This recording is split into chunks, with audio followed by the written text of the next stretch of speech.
The Philadelphia Fusion have just shocked the world and pulled off the 3-2 victory over the London Spitfire. And yes, with that win, they have solidified their spot in today's title match against the NYXL. Now, what's very interesting about this matchup is only 2 teams have defeated the NYXL during the regular season. One of them is the London Spitfire, who were just eliminated, and the other team is the Philadelphia Fusion. So, needless to say, we are in for a hell of a game. Everybody, make some noise. It is time for our Stage 2 title match.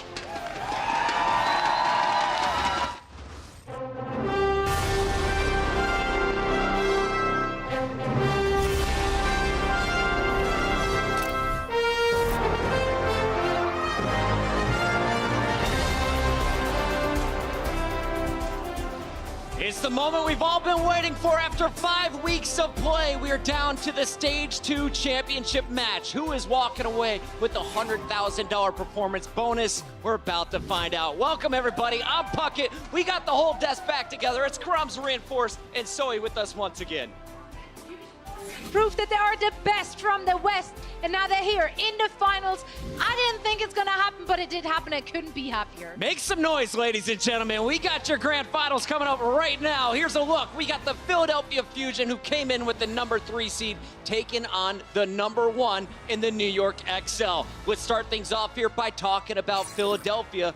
We just saw this squad. They're looking so strong right now. They put in their 18-year-olds EQO, Snillo, and they walked away with the victory over London Spitfire. Yeah, Snillo came into Route 66. He was on absolute fire, so much synergy with Carpe. But here's another thing that's going to benefit too, is that Route 66 is our first map once again. So New York is going to be having to fight a very warmed up Philadelphia that is just boiling with great energy. And especially Snillo, right? Now he's played Route 66 once and he's going up against Sabiolbi on Route 66 again. Snillo on the Tracer duel. It's going to be very exciting to see how this turns out. And Carpe has absolutely been on fire as of late. You've seen him on Hanzo. We've seen him on Widow. He's playing an amazing Tracer as always as well. What do you want to see from Carpe coming into this final match? Because if you ask me, he's the reason they're here right now. There's really not much more you can ask out of Carpe. I mean, this guy is doing everything.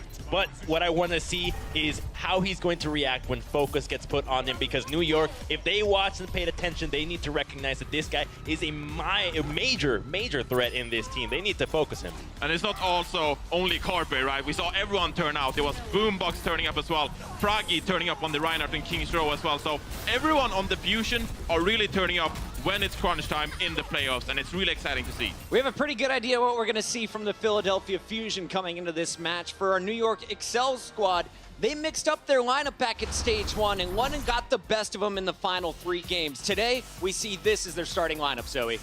Yeah, and I think you would think those guys are coming in prepared. However, when I talked to them earlier this week, they said that given their strength of schedule, they will actually already be preparing for the playoffs. However, the teams they have been mentioning to me were the Seoul Dynasty as well as London Spitfire. So now I'm a bit worried about them going up against a hot Philadelphia Fusion. They slept on Philly. That's what we've been saying how many weeks, don't sleep on Philly, and they did that. Yep. And so did all 3 of you. We won't hit that too much. Johnny, when you look at this New York squad, who is the man that is the scariest on the lineup? It has to be Sabiolbi, right? You're going up against the best Tracer in the world, and now you have to bring him down. I mean, just looking at the plays from this guy coming out, I mean, this is so sick. I got a clip for you, just demonstrating how good he is. And we're just gonna play it out versus the Seoul Dynasty, how he is able to shut down the enemy Tracer in Munchkin. He's gonna maneuver his way around this point, barely taking any damage. You can see the way he's using his blinks to get across this map without taking too much damage. Shut down Munchkin Wise, gets across the point again with awesome positioning and awareness, and is able to shut down Munchkin even once more. And it just proves how good he is, how such awareness he has, and such skill to always shut down the enemy Tracer. And then they're able to win fights and get so much positioning because he's so good at applying pressure to the enemy team. Good luck dealing with that, Carpe. Good luck, I'm telling you, man. This is going to be so fun to watch. Are you guys ready to get this one going? Let's get our predictions starting here with Crumbs. Where do you lean? Is it New York coming up top, or is it Philly stealing the Stage 2 title today? When it was Philly against Los Angeles Gladiators, I made the mistake of going with Gladiators. Again, against London, I made the mistake of going away from Philly. So this time, I think momentum is on Philadelphia's side. The map pool is starting with them, and I think they will be our Stage 2 champ. Going Philly. Wow, Bren flip-floppy, man. All right, let's go over to That's Mr. just Reinforce. adaptive, right? You know, endurance is a thing. We saw last stage, London Spitfire winning after playing 14 maps in a row. That doesn't happen very often. Philly has played 5 maps already. Adrenaline is taking its toll. New York is going to walk away with the victory simply because they've sat in the back and gotten ready for the game. Johnny's going with the #1 seed. That makes you the decider here, Zoe, on the desk. Where you leaning tonight? You know what? Audience is gonna hate me, but I will be going with the NYXL. I'm sorry about Liberal, Ark, Jonak.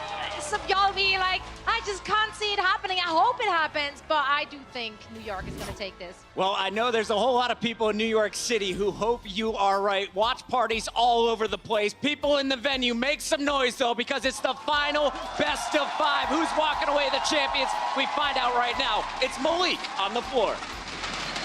Thank you very much, Puckett. You guys ready for this match? Yes? Yes?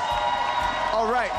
Well, both of these teams have fought vigilantly to get here today, and there's $125,000 up for grabs. So somebody's going to go home with a lot of money, a lot of bragging rights, and all the momentum as we cross over the halfway mark of this regular season here at the Overwatch League. So guys, make some noise, and let's get a look at our teams.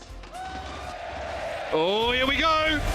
Their fate is in their hands. Philadelphia Fusion. NYXL, they're looking good. First seed for the playoffs. Carpe is eviscerating the back line right now. Save Biobi. Just mowing them down. Poco cops one in midair. Libero finds his 3rd kill of the fight. New York has been in control of this point. They are now in control of the play. Huge turnaround. Huge. The Philadelphia Fusion. Let's go. Surprise, surprise. And here come your Philadelphia Fusion.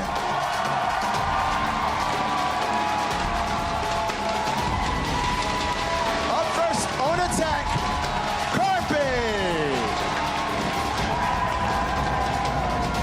Also on attack, Snillo. And right behind him, Fraggy. On flex tank, Poco.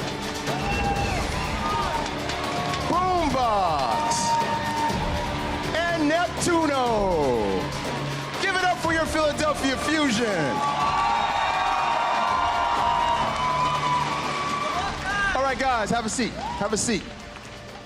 Now, our next team, they've been #1 all throughout this stage. They've also been #1 overall in the league. They've been doing their thing pretty much the entire time they've been playing the game.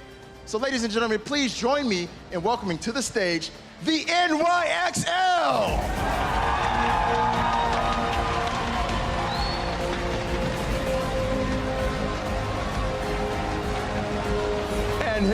And here they come. Up first, on attack, Libero. On support, Ark. One of the most deadly Zenyatas in the game, Jonak. On tank, Meko.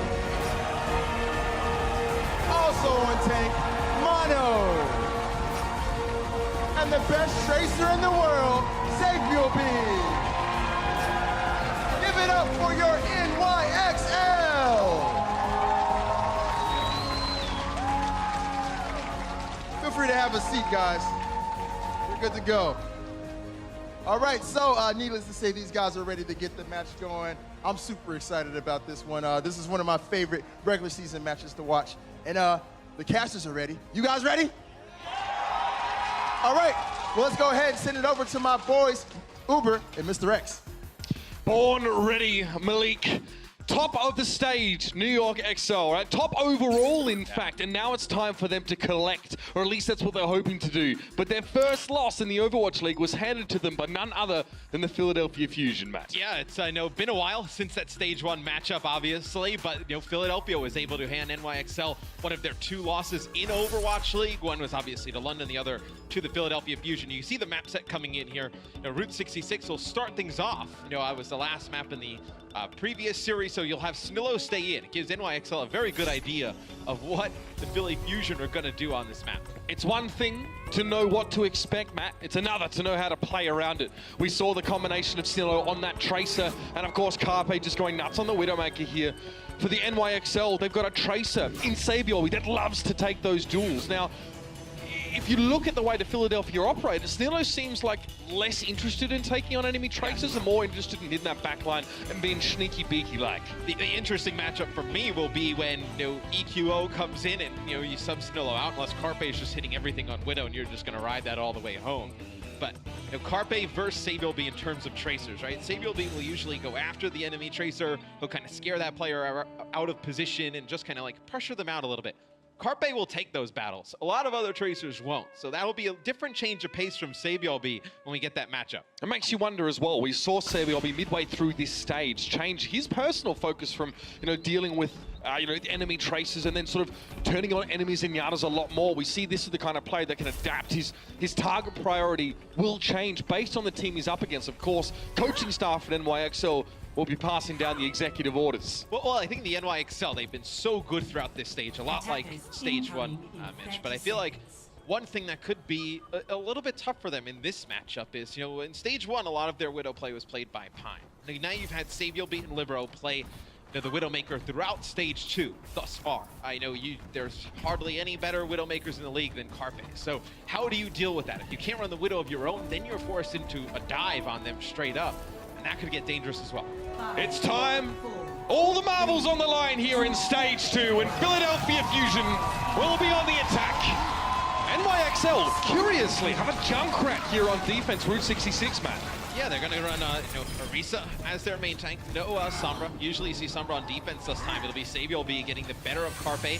This will get rezzed up, though, by Neptuno, so you bring him right back into the fight. But Sabiorby is going to have the luxury of this big Orisa barrier to hide behind, and then if they try and dive this on the up top high ground, you have Libero just spamming those Junkrat mines. Again, it should be danger signs for the Philadelphia Fusion to get aggressive now, knowing they could fall foul of a trap or a concussive mine, like you pointed out, Matt, to knock them away. Good anti-dive setup here for the NYXL. Well, this is where you kind of miss having EQO in the lineup, right? Because then this is where you would go Genji Tracer and you would just dive this composition from NYXL up on the high ground. Carpe can play a little bit of Genji. We just don't see it that often. Now remember, this is a best of 5, not a 5-map series necessarily. So 3 maps would be the minimum we need to see. We're going to see the Valkyrie now drawn out, and the Philadelphia Fusion have finally made their dive. They've landed, but Sabiorby's more than happy to receive. Carpe found him, though. He got an off angle towards the side. Now he's flanking back around. A lot of focus for Philadelphia on Carpe getting in position to do the work, and Sabiorby now has been brought back into the fray, but they don't know that Carpe's behind them yet. Arc could be in trouble. Carpe's giving himself away. Now low as Meko went on cleaning duty. Yeah, Arc using his Valkyrie to keep everybody topped up here for NYXL, but the payload's still moving here for the Philadelphia Fusion, Mitch. Boombox does fall, so they don't have that Transcendence for this fight. They may not even need it, though. As Philly looks to be pushing the payload, they will take point A. Despite a very treacherous landscape to deal with in the anti-dive comp of New York, Philadelphia have managed to prevail. Big picks from Carpe to open it up. Yeah, I think they were surprised by the positioning of Carpe. So he actually went underneath Big Earls, that gas station there, and then he went up to that top left high ground, and he was able to get around that barrier of Mono, which is dangerous then, because Orisa, obviously, the barrier is, just placed there. It's not like Reinhardt where you can walk around with it. So he can't really readjust it behind, because then it opens you up to a lot of damage from the front. Snillo now again, definitely the more patient counterpart of the Tracers on this team. Frankie's caught out by a riptide from Libero, though. He tried to wrap around the side. Snillo was also with him. Now he's caught in a trap. There's no way he's getting out of it. Libero cleans him up with a grenade, and now the rest of the Fusion will likely collapse or try and disengage, whichever one happens first. Oh, it's not a good fight for Philadelphia, because what happens there is they use a Riptire, they get Fraggy there right away. Boombox is left alone on the payload, and Mono and Sabielbeat jump right on him. He uses Transcendence to stay alive, tries to get over to Poco in Snillo, but you really got nothing out of that Transcendence. You think you'd call for the complete disengage and not use ultimates in that point, but for some reason the Philadelphia Fusion wanted to expend some of those ultimates into the fight. Snillo sees Libero close by. Pulse Bomb is just what the rat deserves, and there's no way he's getting away with that one. Transcendence or not, the burst damage is too much for the Trash Mouse to bear, and he's down. JJoNak once again showing us the Tracer killing expertise that he brings, and now he's getting pocketed. Fraggy doesn't know who to go for. Both supports running ring around the Rosie, and Fraggy can't connect with either of them. Fortunately, his backline is doing the work, and Poco peeled to get rid of Meko. Now Mono under pressure. Yeah, Poco did a fantastic job helping keep both supports alive for the Philadelphia Fusion.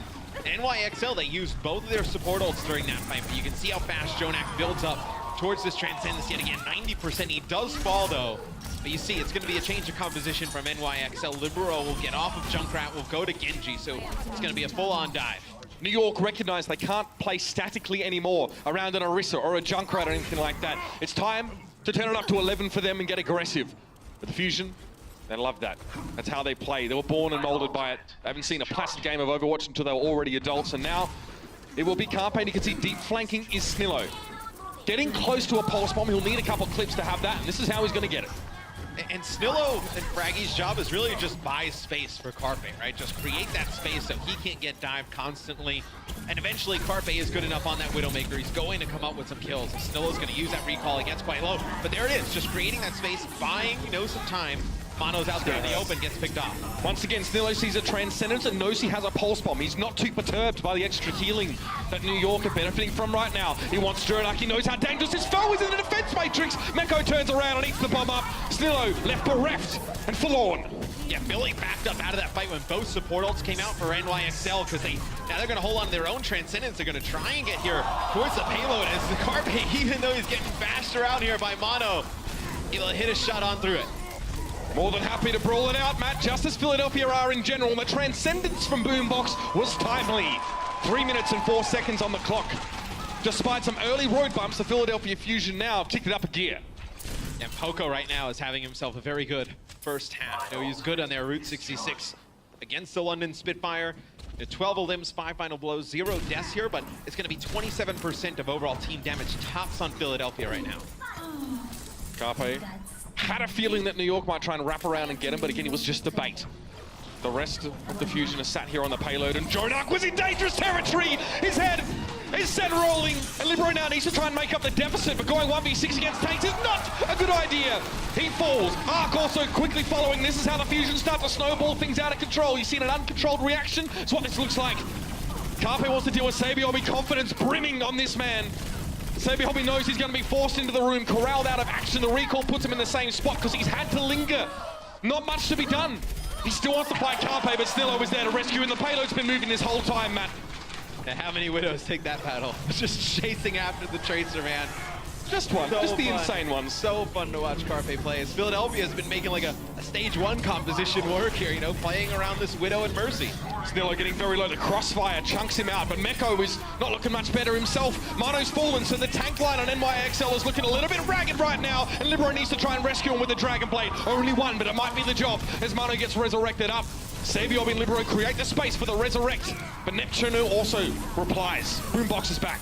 They don't have Fraggy though, so you miss your main tank here, so you have to wait just a few seconds for Fraggy to get back in the action. Then you have a Transcendence to use as well for Philadelphia. So Philadelphia will have a self-destruct, which could be pretty devastating, right? Towards the end of this map, there's a really close corridor to score at home. Carpe, Orbs heading towards him now, needs to give a bit of space as Mono just appears and clambers on top of Snillo's corpse.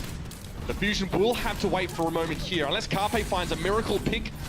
This self-destruct, just again, creates space for Neptuno to get the res on Snillo, but he's down immediately. JJoNak making sure the job's done right. Well, now they're causing a lot of problems for Snillo because you have McCree and Junkrat on the side of NYXL. They're also going to have, obviously, the things that JJoNak can do as a Zenyatta, so it's going to be very difficult for Snillo to get these flanks off. Kind of makes you think that NYXL, kind of want the Fusion to dive them now with this composition. Snillo takes Mono, but Poco has to trade his mech in for it. Seems to be a net positive for the Fusion, and they keep pressing forward.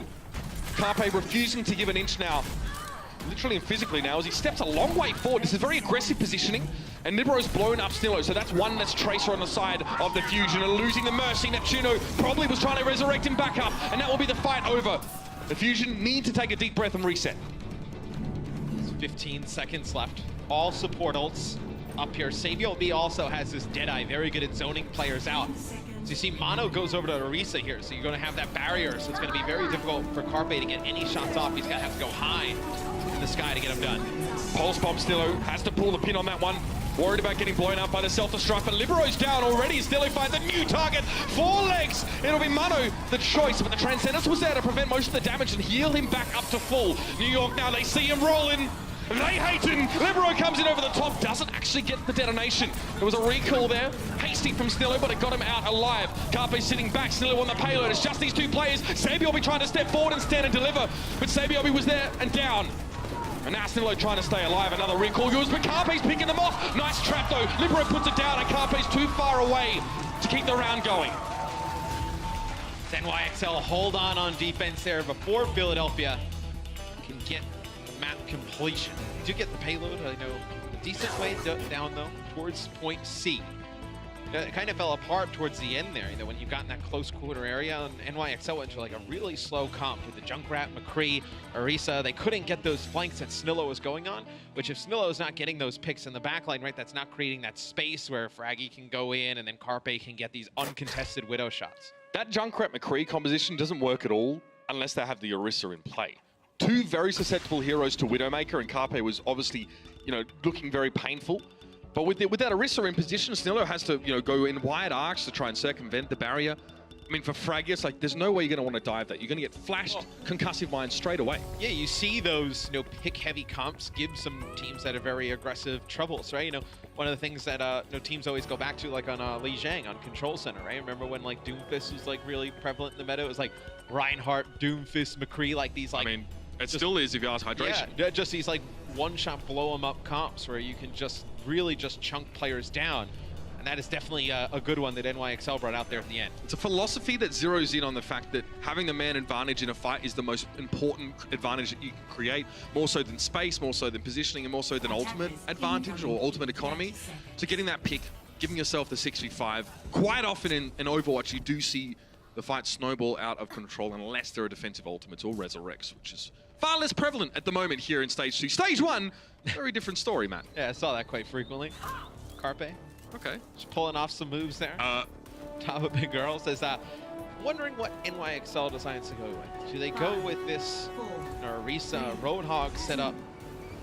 We have seen them run double sniper before. You know, Libero, a very good Hanzo player, maybe just playing Hanzo to check.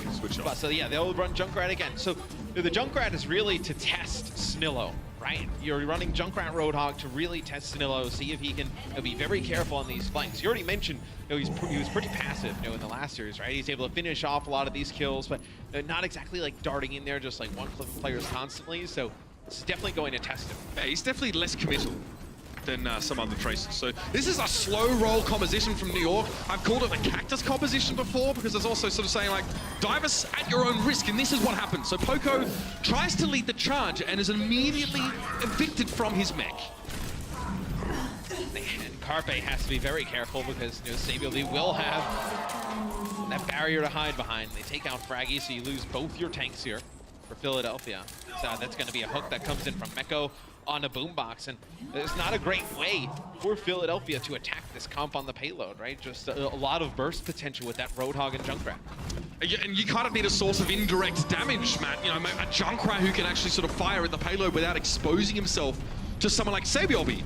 Because he has a liberty, if he chose to do so, of sitting behind that Orisa barrier and having a huge advantage. Now, Carpe, that's a beautiful shot. That's off to the right of screen. Yeah. Just as, yeah, and you can see Ark's thinking about going for the res, but he knows that Carpe will be waiting as well. Snillo's camping the body as well, so have that waiting there. But if you're Philadelphia, this is where you would really love to, you know, bring Genji in, right? Genji's extremely effective against, you know, Orisa, Junkrat as well. You know, same with Roadhog. You can build up those Dragon Blades rather quickly.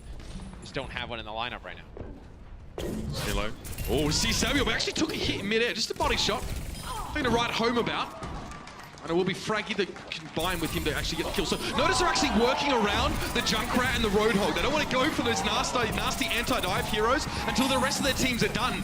Your target focus has to be so good as Philadelphia right now to make those correct decisions. Well, this is a way to buy Carpe's space, right? They go in the back, they start camping Savior B. That forces everybody else to come back because he's a huge source of their long-range damage. I mean, look at the comp they're running. Like, if he's not picking up shots at range, who is putting any pressure on Carpe in the back? You know, who is putting damage down on Boombox? It's not like they can dive these players in that backline. No, they can't. And yeah, exactly right. This is a composition, and if Sabiobi's out of the mix, the backline of the Philadelphia Fusion are sitting by the pool drinking mojitos. Yeah. They're feeling good.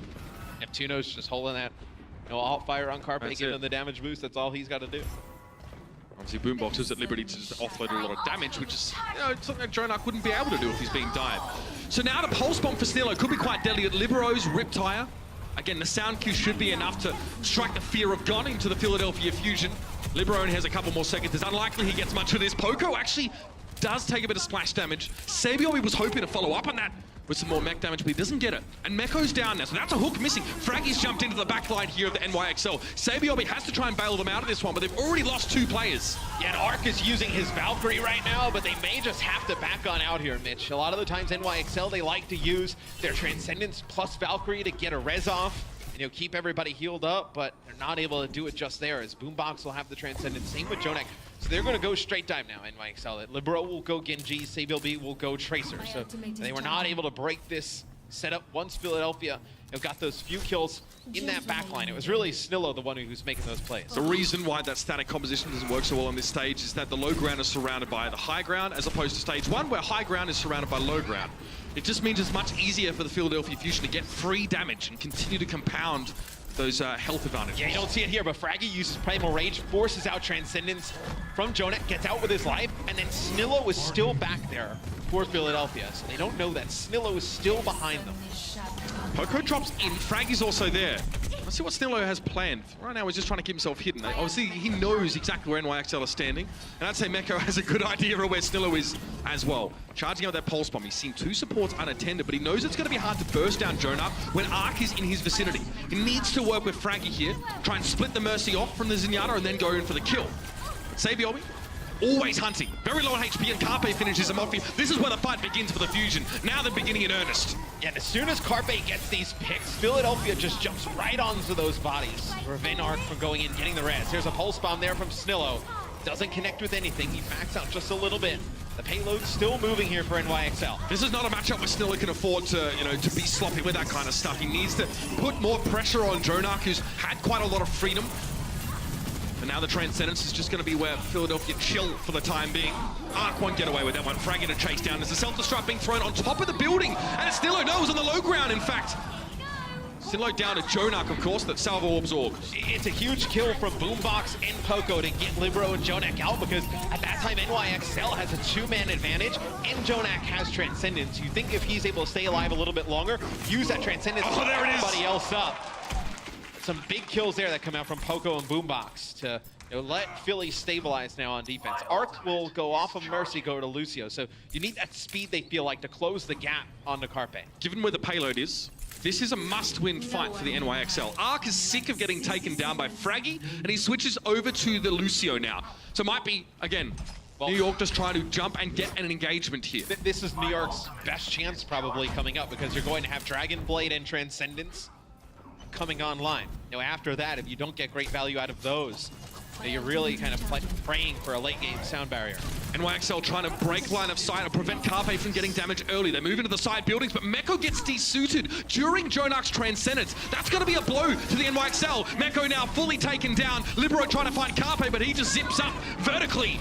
And notices NYXL still trying to chase him in vain. Libero's fallen and Carpe still trying to keep himself scarce. Everyone wants a bit of the Widowmaker, but he's having none of it. Now up in the air. Mano's still looking for Carpe. He'll finally have him, but at what cost? Now try and attempt to get the D-suit here. Good body block in the doorway, but the self-destruct is going to give him pause for thought. Mano backs out, but now the Philadelphia Fusion are down to only 3 players over on this second stage. Neptuno joining for 4. Libero will have this Dragon Blade to use as we go into overtime. they do take out Fraggy. That's a huge loss there for Philadelphia. It was way too deep. It was overextended as opposed to the rest of his team. And, you know, Carpe goes over to McCree here. So just one flashbang and a shot to Libero could end this Dragonblade. Sabiobi, a pulse bomb in the doorway, could be just what the doctor ordered. I mean, that's not the kind of doctor you want to see, to be honest, if that's what he wants, but Sabiobi has other plans here. Pulse bomb. No effect. Poko's going to be able to move out now. We're going to hear the Valkyrie used by Neptuno. Libero with a Dragon Blade, though, and he'd love to cut himself some supports. He sees Poko at low health. He's looking right now for Boombox, and he's found him. Carpe was there. He goes for the reflect. Doesn't want to get flashed up right now. It's time! Dragon Blade with Transcendence to respond. Libero finds Poko, though, as he just roams around the area that wasn't covered by the Transcendence. Neptuno gets the res. Stilo finds Libero now. No reshoot for Meko. He needs to keep himself topped up. Primal Rage coming in for Fraggy now. Meko caught in the middle of it. Neptuno doesn't get out alive. Mano is so low in health. He's down. Arc trying to get it across the line. Push back. Overtime down. Map 1. Philadelphia Fusion. Snillo big yet again, Mitch. 38 limbs, 18 final blows, 19 final blows for Carpe there for the Philadelphia Fusion. As now I think one of the things is you see Snillo's coming out. They've given teams so much trouble with Carpe playing the Widowmaker and Snillo on the Tracer. Sometimes you may just have to ride a comp like that out, but they're going to make the change. I mean, it worked for them. Still, it's more nuanced, more subtle than Carpe on the Tracer. And yes, he might not want to face down Jonak and risk getting removed, but he's smart enough to find openings, to find opportunities, to really exercise his presence. The pulse bombs were very good. Getting that D-suit on Meko during Jonak's Transcendence was big. We did see the Junkrat, a little bit of a different composition from NYXL. It only worked out in certain parts of the map. And Philadelphia go into map 2 with a 1-map lead. It's huge. Stick around, you don't want to miss this one. The Overwatch League is brought to you by Intel, the official computer processor of the Overwatch League. T-Mobile, America's best unlimited network. And by Omen by HP, the official PC and display of the Overwatch League.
They've wasted no time at all and getting the action going here in the Stage 2 finals of the Overwatch League. Matt, the Philadelphia Fusion still warmed up from their previous battle against the Spitfire. Take map number 1, Route 66. They were extremely strong on Route 66, just like they were against London.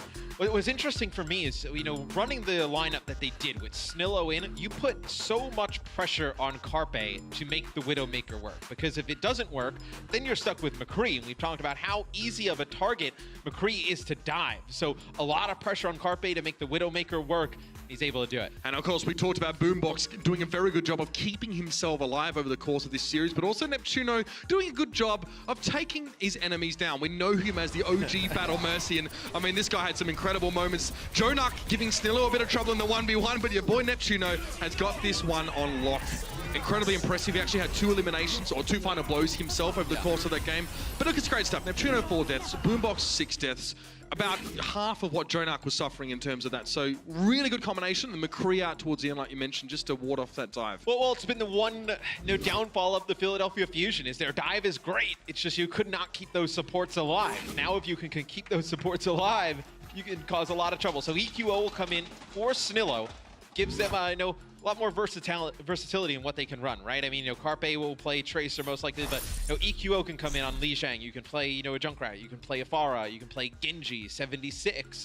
You can do a lot of different things within the lineup. You can triple tank if you wanted, right? So there's a lot of that he brings to this team. I mean, again, we're going now towards Control, which is definitely, in my opinion, a more fundamental brand of Overwatch. It's definitely very much based around ultimate economy and getting into those brawls and using the smaller area of those maps to your advantage as much as possible. And you've got 2 players in Carpe and EQO who are going to put their respawns on the line and are more than happy to get in. I really feel like it gives Philadelphia that extra edge in lethality. But bear in mind here, haven't seen a ton of Pharah from the Philadelphia Fusion without Shadowburn in the lineup. When we see Shadowburn on that Pharah, it's been impressive. Lijiang Tao has been a very good map for Libero's Pharah, especially in recent times. So they will need to be ready for that. Maybe the Carpe McCree needs to make another appearance. Well, Libero has just leveled up his play in Stage 2 overall. Now that they haven't been making the subs and him coming in and out of games, he's been able to stay in the lineup all the time. We've gotten to see all the different things he can do on so many different heroes. NYXL, this may look like a funny comp at the beginning, but Sabiel B does play some Roadhog. They could potentially run like a triple tank if they wanted to with Jonak on Moira. But obviously, still a ton of time to make some changes. Not exactly sure. Well, you could have Bastion on the high ground here. It's kind of like you've seen it run on Nepal a little bit, but it would still be risky. I don't know if tougher to transition that to the point because it's easy to peek. Like if you have a Pharah to counter it, you can peek it high. They'll still go triple tank though. All right, I like this. It's super interesting, right? It's not control center, but they're gonna kind of play like it is with the Moira, the Roadhog in there. No Zarya though for the NYXL. So it's a very durable composition. It will threaten low HP players like Carpe and EQO who are gonna have to get close to do damage. It's a composition that will really punish positional mistakes by Philadelphia. And like that one, maybe? And there is one of them. So the race was to the point. NYXL goes right to the point because now it's gonna force the Philly Fusion in. You have Sabiel B here on Roadhog and Libero playing Junkrat. You have to be extremely careful. Oh, the hook on a Poco, but he gets stuck on the snatch. Yeah, so now obviously Hook 2.0 means that features like that, the Hook doesn't ignore them and pull you around or over them. So Poco was able to keep himself alive. Not so lucky this time, though. He will be desuited, and Frankie takes his opportunity now to start the fight. They're trying to circumvent the barrier of Mano and get into the backline. We can see Sabiel, he's not concerned. He's going to go to work on the backline of the Fusion, and the Hook connects. 3 from 3 for this man. Straight out the park, and EQO eats a scrap gun shot from long range. NYXL looking imperious to start. And I wonder what Philadelphia will do if they decide to make some changes here. You could run like a slower comp for Philadelphia, right? Maybe like something like, you could do like a Reaper with the Junkrat, right? And just trying to like break things down and get like a Reinhardt in the mix and try and just work on in. So they'll go Reinhardt and Zarya here. Obviously Zarya can get pretty charged up off of these Junkrat grenades, but the DPS players, such low HP pools on Genji and Tracer, they have to be careful. It makes me wonder if the NYXL are trying to exploit a smaller hero pool on the Fusion. Last map and this one might have indicated that to us, but Libero's already been force-fed a pulse bomb. So that's now 1 man down. It's a 5v4 in favor of the Philadelphia Fusion, and Sabiel winging into that hook to connect. Now he's going to go for the whole hog, but Boombox not really bothered by that. Transcendence out in the open. Sabiel down, and now they're going to approach the point.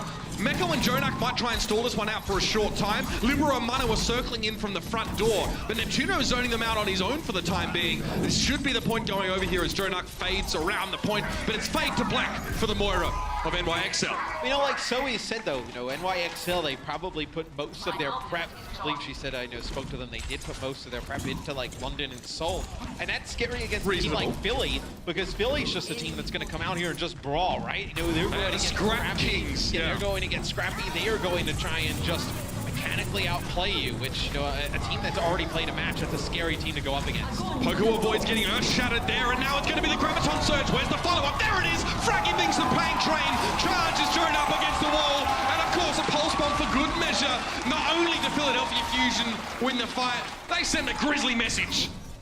And Libero will go Pharah here. So you had Samuel B switch over to Tracer. Mana will go Winston here. They have a Coalescence and Sound Barrier, both support ults here for the Philadelphia Fusion. This is where it kind of hurts not having that Zenyatta to battle through that Dragon Blade. Absolutely, definitely the strongest support ultimate right now. Here's the Coalescence from Jonak, Kamehameha coming out, but it's actually going to be both support ults being drawn from the Philadelphia Fusion. They go for the Sound Barrier as well. Boomboxes either didn't get one, or it expired very quickly, but now back to the point. Libero dealt with Boombox, great concussive blast, but the Fusion have to commit to this fight because they're already sat on the point. Carpe evens the ledger. Mono down, Poco been removed here by Meko, and now the Fusion have to be scared of this Pharah. Libero taking to the skies and punishing. And usually you would have your Diva deal with it if you're going to play a dive, but they were running Zarya there, so now, you know, the mind game's starting to come in. You know, the Poco switch back. Poco will switch back to Zarya here as EQO will go McCree. Not a lot of DPS heroes that EQO doesn't frag out on. We saw the McCree appear during an earlier series, of course, against the Valiant. Libero now needs to respect. Point. Back capping, who's going to come respond to his Arc and Libero are both drawn back. Carpe takes his pick. Pulse Bomb, though, does not find its mark, and he needs to eject from this situation, but that's allowed the Philadelphia Fusion to come in through the front door. Carpe wraps around, gets some healing from his compatriot Neptuno, and NYXL are really being led up the garden path here, Matt. With Mana being removed, now this fight will be dragged out, which will favor the Fusion if they can win it. But here's a Coalescence, and it looks like Jonak's trying to bring things back into the favor of New York. Carpe almost fell, Sabiobi there, but his enemy's able to get his health back, and this could get dangerous now for Philadelphia. They need to wait for the respawns, but they've only got Poco with low health on the point. He'll need to stall. They can't just walk off this point and give it up. They've got to go pretty much now. Overtime already burning down. Carpe throws himself for the point, but he's eliminated immediately. That's so nasty. Boombox copped one on the way down, just a reminder that Libero's home.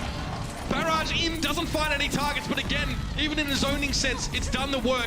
Fraggy has primal rage on the point right now, but he's forced to step out as a self-destruct is dropped. He falls to the blast, and Poco can't get there. First round, New York. Yeah, the Pharah switch from Libero really paid off. And one of the things before Overwatch League, when I, talking with Monty and Doa, right, they spend so much time in Apex to watching these players play. Doa was really high on Libero, and he was like, no, it always feels like Libero switches at the perfect time. Right there was a great example of it going over to the Pharah. Reading the game is a huge part of that. And you wonder maybe Libero just has free reign to go. His team just says, yo, you just play what you want. You know, he's in that position to kind of flex between a multitude of different picks and come up with the right one. They trust him to do that himself. Yeah, and he plays Pharah without a Zen or Mercy. So not really, a care in the world, bro. Yeah, doesn't really care. Getting that healing. So interesting from Philadelphia. Usually when you see them play Junkrat, it's usually EQO. This time though, they want to go triple tank. They'll have Carpe play Junkrat. Jonak to try and follow up, but that's a lot of damage thrown straight in his face. 1-for-1 trade. Philadelphia have lost their Junkrat. New York have lost their Reinhardt. So Fraggy now has a bit more free reign. Sabiobi also doesn't fancy eating him face. Does Hook EQO, is that who you want to deal with? Possibly not. Earthshatter from Fraggy. It does knock 2 to the ground. Sabiobi is going to try and protect his backline, but EQO prevents him from being able to assist. And Philadelphia win out that first fight. Very quick Earthshatter from Fraggy. Yeah, extremely quick. We've seen him, have some really fast shatters as Mono gets so weak. Neptuno will be in the battle support that he is, tries to go over and finish him, but it'll be a bubble from Meko on Zarya that ends up saving him here. You got to get EQO out of there, getting very low. Going to have Coalescence from both sides as Neptuno is a little bit ahead of Arc in terms of sound barrier buildup. Coalescence to force the NYXL back. EQO was going for a wishful hook. Nothing on the other end of it though. Not even an old boot, but he'll probably look for a whole hog in a moment now just to try and force some positioning. Riptire in over the top. Are they ready for this? Have they even heard it? Sound barrier used now. Only Neptuno to be taken down, but it's still the Lucio missing. It's going to be followed up now. What a Graviton surge and the charge through. See you later, Mano. All the way down the other end. Poko falling to JJoNak there. Mano hit Fragi, but didn't actually pin him because the charge was so long that Fragi was able to extricate himself, but then the rest of the NYXL came to assist. Does it surprise you a little bit that Philadelphia is not running the Zarya with how good that Poko is on Zarya and how prevalent Junkrat play is on this map? You just seen, NYXL, they've used Junkrat on the last, few times you've seen them. I don't think Poko's feeling confident after having 4 of his grabs eaten on King's Row in the previous series. Fair point. That's quite possible. Carpe in there with a Riptire. Nothing doing. Libero blows it up with an explosive of his own design. Mano will be pushed back though. Good use of the whole hog for a bit of disengage, but Libero can still lob his damage in over the top of it. And he did. He caught Neptuno in a trap. Libero getting all the kills right now as only Junkrat can. EQO trying to get a consolation, but the only consolation will have is Cold Steel as Mano gives him the old shoulder bump. Liberos, at 16 limbs, 10 final blows right now, really giving them a ton of trouble on Junkrat. Now you see Poko go over to Zarya, so now you want to capitalize on the Libero just trying to spam through these chokes. It may not be enough here, Mitch, though, because you do have this Riptire to use here for NYXL. Look at Libero from long range. Again, it's just nasty. Absolute mortar barrage. And he has the Riptire. That will be a giveaway now. We'll see him sit outside. If he hears the grab being used, this will be the time for the Riptire. Decent healing being thrown in there, but Poko can't do too much except try and laser people down. He found Sabiorbi, and here's that sound barrier. Note that EQO didn't benefit from it so much. I don't think he was in line of sight. Libero found Neptuno. Riptire now coming out. This needs to be huge. It has to. In through the window. Libero taken down, so now it's all on this tire. No, doesn't even find Fragi. Reinhardt keeps himself alive. The Brave Crusader remains standing tall, and it should be the Philadelphia Fusion able to push back, but the rest of NYXL have already arrived. This is going to be a godlike Earthshatter from Fragi. He's trying to get some haste before he goes for it. Straight into the breach he charges. That's a big fire strike, and the Philadelphia Fusion find an explosive way to keep themselves in the map. It's a big grab there from Poko since he switched over to that Zarya. Maybe a big hero switch that ends up helping Philadelphia keep Lijiang Tower alive. Meko's going to have a Graviton Surge of his own here. Plus a Mono Earthshatter. They do have a Coalescence to pair up with it, but Fragi could be a huge player here for Philadelphia. He has to be, man. If they use both of these ults and he lands like a big Earthshatter to stop that follow-up. Yeah. He can be the savior here, but this has to be centimeter perfect use of that Earthshatter. Earthshatter comes down, Fragi blocks it. His is blocked in turn, and now all of the support ults you can ever imagine to be thrown in. Libero again, coming out with the damage on us. Fragi trying to dash on away. Boombox, give him a quick hose down with the Coalescence to try and keep him alive. Great work from Boombox. He allows EQO to get resuited there. Bit of Coalescence just to keep him topped up. Philadelphia have to concede the point for now, but it's not over. Losing Carpe there, though, that was devastating. They need him badly, and they won't have time to wait. They lose him to a Fire Strike here as it'll go into OT. It'll be pulling out the whole hog, knocking players back, but it's going to be Fragi who takes out Mono right at the beginning. EQO flying right at Sabiorbi. It's going to be the sound barrier. Carpe is back. Poko's going to have a grab here as well. Pulse Bomb grab could be the play. A chance for Poko to redeem himself after what happened on King's Row earlier on. Here's the grab. Here's the bomb. Here it is. Sabiorbi down. Carpe got blown up himself. What a beautiful hook from Sabiorbi to make sure he took his foe to the grave. But we're not done yet. Meko goes down himself. We're going to a right click, and now JJoNak moves into the point. Libero trying to skirt around the edges on that Tracer now. A lot of healing coming out from the Moira. Mano fancies a bit of Biffo, and he's forced out. 97%. And NYXL have a chance. Libero drops in, Matt. He has a Pulse Bomb. He went so low just then and forced a recall early. EQO has a self-destruct. That will open space, but Overtime's sticking down. We're NYXL, nowhere to be seen! They could see it, we could see it. They were running out of time and they were just pushed aside. And I think they were a bit worried. Meko is getting close to a Graviton Surge there. He actually used it at the end. But I think they were worried that Fragi had Earthshatter and didn't all want to push through that front because they wouldn't have made it to the point anyway. They just kind of back out. Nobody actually get the touch there. Sometimes the threat of an Earthshatter is better than the Earthshatter itself. So you did have Mono switch over to Doomfist there towards the end to try and get back. He probably thought that Billy was going to take the point faster than what they did and wasn't going to be able to make it back playing that Reinhardt. Perhaps the switch was what cost him in the end. The Graviton Bond combo wasn't terrible. Sabiorbi Managed to go 1 for 1 on that one, but now Garden, this is an interesting one. This is risky from NYXL. They are banking on no Pharah coming out from the Philadelphia Fusion. And like you mentioned, since EQO's come in for Shadowburn, they haven't run the Pharah as much. But they're going to pull it out here. You're going to have nothing to deal with it from NY. This is a pretty big sack up from EQO. We're probably expecting to have to go 1-on-1 against Libero on this Pharah. The Junkrat's so susceptible. It's definitely a better composition on the outside for the Fusion. But controlling the point is so important for the team with the Pharah. NYXL is pretty smart though, Mitch. They go straight to the point because that's going to force EQO to go right into the point or just kind of sit here and just spam through the window. You see, every time he gets low, he's susceptible to that Savior B hook coming through that window. And with the Junkrat, NYXL are winning out this war of attrition, right? This damage battle. Just trying to throw as much explosive substance at the enemy team as possible. But speaking of explosive things, the bomb may have just evened this up. Now with no Libero, the NYXL lack a huge part of their damage, and EQO might just dip in for a bit of a barrage! Here it is! Jonak down! The DC on Meko! That's exactly what the Fusion were waiting for. And they break just as bad as my voice did. It's pretty bad. So now Libero will play Pharah. But look at all the changes you have to make for NYXL, right? They change out Mono, Savior B, Jonak, Arc, and Libero. So basically everybody swaps heroes outside of Meko. That's going to put them pretty far behind in terms of ultimate economy, at least for this next fight, right? Just the one fight. Again, though, on this particular map, if you lose the first fight, you only have, what, 2 more really proper fights, maybe like 3. 3 really good fights, maybe? So let's see if NYXL can make the most of this, force some ultimates. They'd love to do that. They kind of probably expect not to be able to dominantly win it, but we'll see. Picks are so important. That's the Transcendence forced out. So first step satisfied for the NYXL. You can see Manu's more than happy to abscond, but he doesn't even make it to the health pack. Carpe, he sees Libero, waiting for him to drop down. It's like catnip dangled over his head. Yeah, you see NYXL, they're trying to back out here. Philadelphia just taking advantage, getting really aggressive as they push on in. But they did get Fraggy to use his Primal Rage. They got Boombox to use Transcendence. And look, Jonak is already 83% towards his own Transcendence. You're getting close to a Rocket Barrage here for Libero. So they brought it back in terms of ultimate economy, right? But they've set themselves far back in terms of percentage on the point. That's a stick!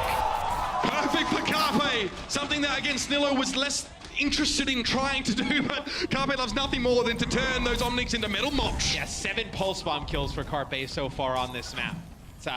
It's Savior B with none right now, but he did play Roadhog for an extended period on the previous one. Carpe's getting one kill per Pulse Bomb at least. That's what his efficiency is right now, so that's big. EQO with a barrage again, we saw it had devastating impact, and again the Philadelphia Fusion are so close to taking this map away. EQO, come at me, Libero! Let's have a bit of a stouch, and he's down! No, Jonak removes EQO though, so it's a 1-for-1. But Jonak going down in the process. NYXL losing out in the numbers game, have managed to even it up, but the damage is kind of not there right now. Sabiobi needs to lift. Yeah, but it's going to be the supports alive here for Philadelphia that have both of their ults. They'll have Transcendence in Sound Barrier, and they're going to go back in and fight it. It's time to brawl, just like Philly can. Sabiobi had a Discord orb and was forced to back away. Libero is now returned to the fight. He has a barrage himself. It might be time for him to turn the tables. Neptuno attempted a drive-by at the Libero, who was dropping down for the mega health pack, and he's chasing on the point. Meko's fallen. Transcendence now being used in the Fusion and going to get even more aggressive if that was even possible. We're in overtime. Sabiobi though, he's done! Can you believe it? Ladies and gentlemen, the Philadelphia Fusion stand on the precipice from being your stage 2 champions with a 2-0 map lead at half. In terms of final blows, you had EQO and Carpe combined for 29-20 from Savior B and Libero. But you can see they're putting a ton of focus on Meko. Meko only 3 final blows, one of the best divas in the league. Poco right now showing up in a big way. 35 lives, 12 final blows, only 5 deaths for Poco throughout that map. The ultimate debate from the Philadelphia Fusion may be in motion right now as they are so close to being our stage champions against the NYXL of all teams. Who would have thought we'd be back after halftime? The Overwatch League is brought to you by Omen by HP, the official PC and display of the Overwatch League. Intel, the official computer processor of the Overwatch League. And by T-Mobile, America's best unlimited network.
season long. One of them is the Philadelphia Fusion, and now we look at them just one map away from doing it again and earning the title of Stage 2 champions. Welcome back to halftime, everybody. Blizzard Arena, are you guys enjoying the show so far? Ridiculous results on a championship Sunday. Philly not only edges out London Spitfire, now they're up 2-0 at the half. We got Crumbs, we've got Reinforce, and let's just talk about how we got here. You saw Route 66, and I was really nervous for Philadelphia Fusion. You just played it in Game 5. Your opponent was watching every moment of that game, and I was expecting New York to come in here and just be able to counter everything that Philly would be throwing at. And they tried that because Carpe was basically uncontested the entire London game. He was just hitting shots left, right, and center. How do they deal with it? Well, they put an Orisa barrier in front of him, so he had a much easier time when it was, say, Bilby's time to take on Carpe. However, that's not going to buy you time for the entirety of the map, and that's what ended up happening. Philadelphia got together, did their dive, and it went really well. Let's get into some of the highlights here, Johnny, and walk me through some of the early moments of this game. What were the teams showing us? Well, it was, of course, Philadelphia starting off on the attack, and we saw Carpe and Snillo both popping up, and it is much because of the reason they were playing a game earlier. They're already warmed up, you know, feeling comfortable, especially off that win, of course. So it was a bit expected, to me anyway, that Philadelphia were coming up to a hot start, and it seemed like New York weren't really able to keep up the pace, especially when, as you said, Crumbs, they slow it down a bit, they pick out the Orisa, of course, but even then, they swapped to dive here, and still, they weren't able to keep up with Carpe and Snillo, the DPS players of Philadelphia. So from watching the game, and especially even the second map, it looks to me like New York is trying to counter Philadelphia with the hero compositions exclusively, whereas Philadelphia seems to take it one step further. They adapt their composition, but their play style as well. We saw Neptuno there taking down Boombox. They have many other plays where they start focusing Libero, the Junkrat, the anti-dive hero, making sure that he's away from the composition, and that was really throwing a wrench in New York's plan. Absolutely, and Libero has been a rock star for New York as of late, but for Philly, the dives seem to be on point today. Johnny, walk us through some of the Philly dives. What are they doing to improve their overall team cohesion? Because it seems like New York, this is a squad we're used to seeing doing this. Well, now especially the Winston and the Tracer, I believe. Carpe, he's on the Widowmaker. He's not diving with the team. But Crumbs, as you pointed out, Fraggy and Snillo, they're diving together now for Philadelphia. Yeah, they're really trying to put a wrench in what Saebyeolbe was doing, because we thought Saebyeolbe was going to bust out the Tracer a lot, but he was focusing so much on the Widowmaker that it created so much space now for Fraggy and Snillo to work together, because now that you're in the second phase, the Orisa's not going to cut it. There's way too much verticality in this map, and they just abused that. We always talk about Arc and Jonak, the two supports for this NYXL, as a great strength of the team. Well, you can't really have a whole lot of success when you're constantly on respawn. Fraggy gonna try and keep it that way in the second half. Let's talk about Lijiang Tower, though. It's map number 2. And for me, I thought we were gonna come into halftime with a 1-1 score. It was all New York early on. Libero looked amazing, but somehow Philadelphia stays in this game and claws their way back. But then again, it is the picks we talked about on Route 66. We see New York Excelsior bringing out the tanks, and they make it hard for Philadelphia to adapt in the game. Philly, for sure, aren't ready to deal with all these tanks, especially on the map like Night Market, we saw the first round. But because New York throw out these bit of a curveball, we see that Fusion can't really deal with it. But then again, it is the individual skill from Poco and Fraggy which carries them through, especially this control center stage. I do think they actually have adapted way faster than we've seen before. Every time we see Philadelphia in control, especially against Afara, when they started out with the Tracer Genji, they're reluctant to swap. They might even lose the entire point without swapping. Here, they swap off to a McCree immediately. Then they bust out the Afara from the get-go. So they are really improving their gameplay from what we saw in Stage 2 in the weeks coming up to this match specifically. I saw after their first matchup, Poco said, everybody please forget King's Row. Ignore all those missed grabs that got eaten by the Divas. He made up for it here on Control Center. So many great grabs set them up for the comeback. We're now looking at a 2-0 game in favor of Philadelphia Fusion. They're one map away from being crowned our Stage 2 champions. Looking at our remaining maps, we got Volskaya coming up next. How does New York do what London did to them in the Stage 1 title match and get the reverse sweep today? Going to be really hard because New York are huge favorites on Volskaya Industries. I think they're 4-1 so far, Stage 2 on Volskaya. Meanwhile, Philadelphia are 1-3 on Volskaya Industries. So it's going to be a grind, especially through this third map. But going into map 4, we have Hollywood coming up, and that's the map that Philadelphia has to win. They're 4-1 on Hollywood so far, and if they want to win the series and be crowned the Stage 2 title champions. They need to pull through. Lock it up in 4. Don't let it go to game 5. I don't think so. I think actually Philadelphia's going to lock it up in 3. Momentum, to me, has been carrying Philadelphia so far. Route 66, their adaptation on control. They have played before. They're warmed up, and New York seems lost in dealing with what Philadelphia's throwing at them. It almost devolved into spawn camping in that last map of control. So I think that Philadelphia is just going to ride that motion all the way to that's funny, Stage 2. Crumbs, because you see, I'm calling out game 5. New York pulling off the reverse sweep. I'm doubling down. Doubling down. All They right, choked let's last hear from time. the audience. Who wants to see Philadelphia lock this up in a game 3? A lot of people cheering on Philly. I can't lie to you. How many people want to see our #1 seed, the New York XL, walk away with the Stage 2 crown? Our audience is split. Let us know on Twitter. Tweet at Overwatch League your prediction. Use the hashtag OWL2018. 2 games down. 3 more to go. I sure hope we see another game 5. Don't go anywhere. The title match continues when we return. The Overwatch League is brought to you by Sour Patch Kids. Sour, sweet, gone.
The Philadelphia Fusion are currently up 2-0 in our grand finals match, and right now their momentum is like a steam locomotive. They cannot be stopped. And I don't know what's going on in Philadelphia. You got the Eagles and Nick Foles winning the Super Bowl. Mika's going to be free soon, and the Philadelphia Fusion are playing out of their mind. It's crazy, but if there's any team that can bring it back from the bottom, it's the NYXL. So that is a team not to be slept on.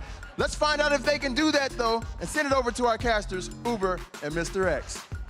Well, Malik, I don't know much about the old sports ball, but I do know that NYXL are here to play some hardball. Sports ball. Man, that is awful. 0-2 in the series for New York. Yeah. I mean, let's talk about some of the differences in play style, because I think that's so interesting to examine here, because it looks like New York are trying to focus Fraggy down especially. Yeah, so we talked a little bit about it on Lijiang Tower, how the Junkrat pick is super risky, right? They come out with Junkrat and I believe Roadhog there towards the end.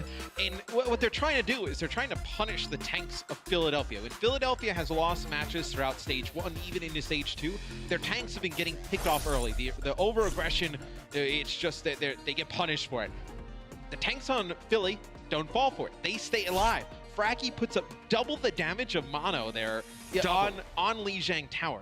12,000 versus, I believe it's, 6,300. So, and basically Mono's doubling him in death. So they're doing a good job, Philadelphia, keeping those tanks alive. And curiously, the DPS players on the side of New York have a very comparable amount of damage to the DPS players of Philadelphia, but vastly less final blows. Yeah. So it may just be that they are unsuccessfully pumping all this damage into the tanks on the side of Philadelphia, and they're just not falling. And you also, we kind of joke about Neptuno as it's like battle support, but double the damage of Arc, right? Like 8k versus 4k. Both who played Lucio? Yeah, both who played Lucio. So you kind of take that damage from Fraggy and take the damage from Neptuno. That adds up to 10,000 extra damage there for the Philadelphia Fusion.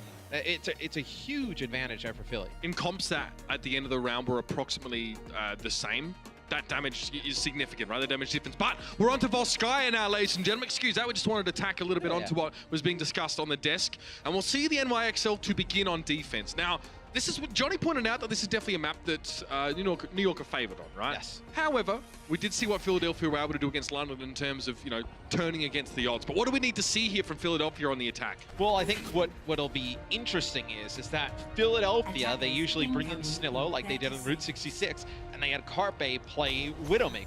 You don't bring him in because you probably want Genji for the second stage of the map when you're on offense. So you'll have EQO play the Widowmaker. EQO, very good Widowmaker as well. The game that we casted against the Dallas Fuel, he's like basically in there Spawn the entire time, taking them out. And NYXL on defense, will have Libero play Widowmaker. So it's interesting. Things always kind of come full circle. Like we talk about how strong the Widowmaker play was in stage 1. Coming into stage 2, we're like, oh, Mercy's getting nerfed. You don't got to worry about it anymore. Guess what? It may end up going to bite you here in the end. The writing's on the wall, but X marks the spot. And New York now know their task is they've got to hold out against this barrage from the Philadelphia Fusion and try and take it to a map 4 here. So EQO was already extended far forward. Even Boombox is that's ballsy to stand up that far, but you see Poco is quite close. They're trying to cause a little bit of misdirection because they have Carpe underneath on this right-hand side. You can see here, he's trying to force these players out into the high ground or maybe down to the point. It's just taking a very long time here. Is now he's kind of found JJoNak on his own, but I know bad part is all his teammates are dead. Yeah, a bit annoying for Carpe. He spent so much time setting that up, and JJoNak, what are you doing behind me, fam? Cleans him up pretty comfortably there. It was, we did hear a lot of shots being fired, so Libero was unsuccessful with multiple of his shots to try and find EQO, eventually gets him. Philadelphia is setting up a little bit of a snafu here, splitting across this first point. And I don't want to say the first 2 games of a series are necessarily easy, but like these closeout games are extremely tough. It was very impressive that Philly is able to close out London Spitfire. This one's going to be even tougher because New York's just going to keep leveling up their game. It'll be Libero getting the best of EQO there. It's Rez right back up. So EQO back in the mix here, but the Philadelphia Fusion aren't pushing too far ahead. Despite the threat that Libero was posing, they're not really going to great lengths at trying to remove him from the equation yet. Carpe's flanking wide, and Libero doesn't spot him. I think Carpe's actually on the lower level below him. Sabiobi also unaware. Now he spots Carpe. Groups up with Fraggy, sits under the watchful gaze of his big brother. And now we have 2 halves of the Philadelphia Fusion approaching this one point. Sabiobi has that pulse bomb. He'd love to get behind Poco and put it to good use, but for now he's playing safe. And Neptuno's going to use his Valkyrie trying to keep everybody up, but it's going to be Fraggy dropping at the beginning of these fights. They do get the res off, but they lose Carpe in the meantime. And they're going to use Transcendence here as well. They probably didn't want to use that ultimate there, Mitch. You had already lost Neptuno, you had lost Carpe. Fraggy was out of the range of that Transcendence. That's when they'd probably like back. It's the second time in this series we've seen a very questionable use of Transcendence from Boombox. Communication perhaps not as free-flowing as he would have liked. Again, Still a chance here for the Fusion. They want to set up a little bit. So they've got rid of that Widowmaker. Now they have the Genji for EQO. And this is one thing I wanted to see how NYXL responds to, is when the aggression comes out onto their Widowmaker, how do they protect Libero here? Because it's going to be a very fast push that comes in as soon as they figure out where he is. Well, that might be a tough one for Boombox. Oh, Mana gets stuck, but Boombox is in deep trouble. He needs to back away, but Sabiobi was there to catch him as he fell. Mono doubles back, gets himself the Mega. And yeah, the Fusion are being bundled out of here very unceremoniously. Yeah, not putting any pressure though in this fight. Yeah, you're allowing JJoNak to build up towards the Transcendence. Arc has his. Now, extending those fights would be great, right? Because then you start building up towards your own support ults. Now, right now, with 47 seconds to go, you may never see that Transcendence again for Philadelphia when you blew it there towards that later half of that previous fight. Boombox wants to farm it. Libero, he did spot Carpe flanking around, so we may not know that Tracer was so close by him. Fraggy with Primal Rage.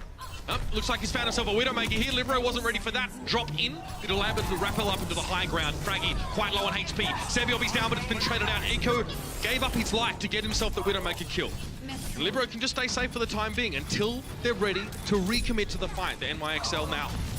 It'll be Libero just changing his location up, man, varying his approach. It's going to be very hard to keep tabs on this man. This isn't bad for Philly, though, Mitch. This fight's gone on so long that Boombox has that Transcendence back I was talking about. That'll be a Transcendence from JJoNak, one from Boombox as well. Neptuno's going to get this sound barrier as well. Has to get a good use of it. Down. Fraggy found him in the back line, Matt. Carpe going to fall to JJoNak here, and now it's going to be a self-destruct thrown straight up. I don't know what Poco plans to do about that. Nothing. It didn't really affect him, actually. He charges forward on Meko. Knows he needs to stay on the point, but Fraggy's fallen in the back line to the pulse bomb of Sabiobi, and Neptuno's right behind him. Boombox is left upon. No way he's going to get to the point. Nothing but a mini diva, and that'll be it. What a full hold. And that is how you bounce back from 2 lost maps. Slam the door right in the face, and not even one tick for the Fusion. Yeah, I mean, in terms of just Alim's actual kills, 17-3 in favor of NYXL. Sabiobi finishes 12 Alim, 7 final blows, only 1 death. And it's funny. It's like sometimes you end up like getting in your own head with strategy and like thinking too deep into it. It's like this is what's gotten NYXL here, right? Like their dive and Libero kind of flexing onto your Hanzos and your Pharahs and whatnot. You didn't really see much of that in the first 2 maps. They tried to play a game that was more Philly's game than their own. And I feel like Sabiobi did have a fairly quiet first couple of maps in this series. NYXL, always, and generally in winning matches, they commit a lot of resources into setting him up for success. Not only just giving him space, but also making sure that Mano and Meko, they're both there, that Sabiobi has the protection, he has the entourage, as it were, to try and dive into the backline. Libero didn't have to do a heck of a lot. He got 3 picks, 2 of them were on EQO, so shutting down his opposite number, and that enables the Tracer of New York to go through and pick and choose his targets. Mano had a much better round as well, Matt. Only 1 death, 3 final blows, a very solid chunk of damage at about 2k. And this is why you see them usually play Snillo, because now you're going to have EQO play Tracer, and you're going to have Carpe play Widowmaker. So we'll see how this fares for Philadelphia on the defensive end. But if there were people wondering, why do they take EQ out, put Snillo in and whatnot, because you want that Tracer main, that Tracer specialist that Snillo is, combined with Carpe on his one of his best heroes, Widowmaker. Now this will be a test for EQO to play that Tracer against the likes of Sabiobi. I mean, suffice to say, this is a suboptimal setup for the Philadelphia Fusion in terms of who they've got on the Tracer. But Matt, they've got to try and hold out on this first point anyway, so it may well take something truly special. And who knows, throw caution to the winds and see what happens. No Sombra from either team as well. This is usually a map where we see a ton of Sombra play. NYXL haven't played it not once this season. Yeah. Not once. It's interesting. They have opted to go away from Sombra. Maybe they don't want to rely on the Sombra here, knowing that the changes come through. Well, it's that, and also, does that mean JJoNak would have to play it? You can't play Sombra and Zen.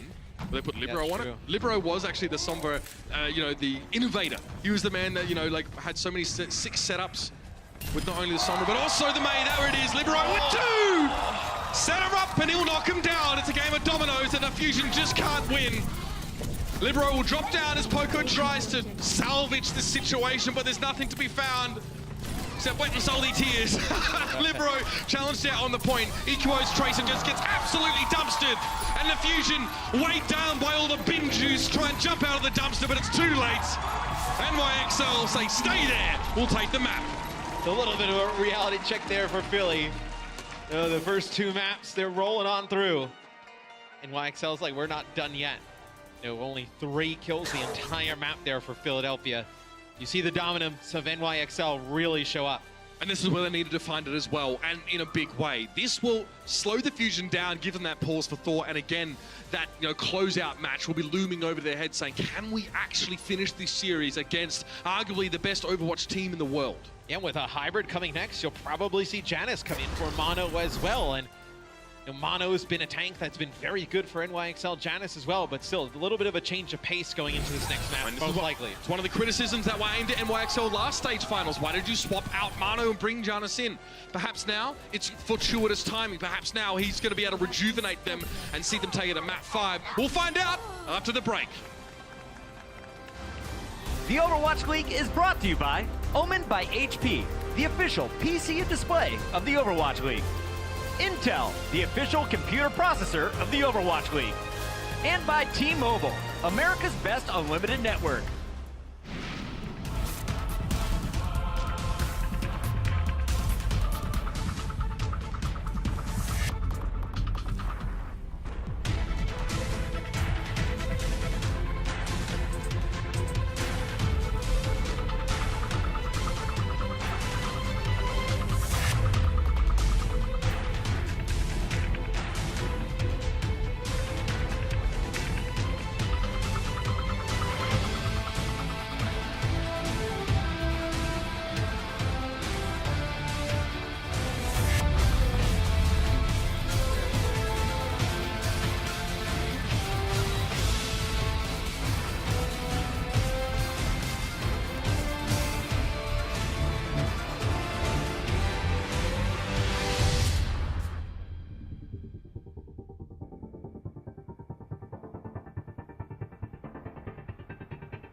At 2-1 in the series, the Philadelphia Fusion came out blisteringly hot, but slowed up a little bit on that second map. Volskaya, the cold chill set in, and they were frozen stiff. So, Hollywood now being our next map, Matt. They still have a chance to close out the entire series here, but again, you've been in positions like this before as a player, I'm sure, where that last game to win just sort of looms over you. It's a tough one to get. I've been on the, opposing end of the reverse sweep before, being the one who has been reverse swept. It's very easy to happen.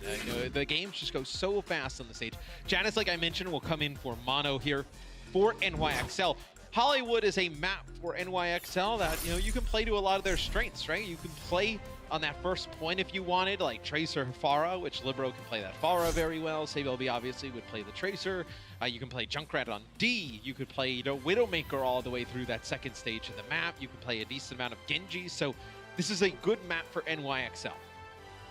Johnny mentioned on the desk, sort of in that break, that Hollywood is that's an opportunity for the Philadelphia Fusion. I noticed that they keep EQO in the lineup, so you know it makes us wonder a little bit and want to theory craft about potential team compositions. When Carpe plays Widowmaker and they want a Tracer to go with it, normally it would be Snillo being subbed in. So we've seen teams play that attacking and defending Widow, especially on this Westworld stage of the map. That may still be an option. EQO can play it.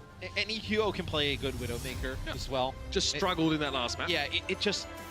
Carpe has been so good today on Widowmaker, right? Like what we've seen from him today has been nuts on Widowmaker.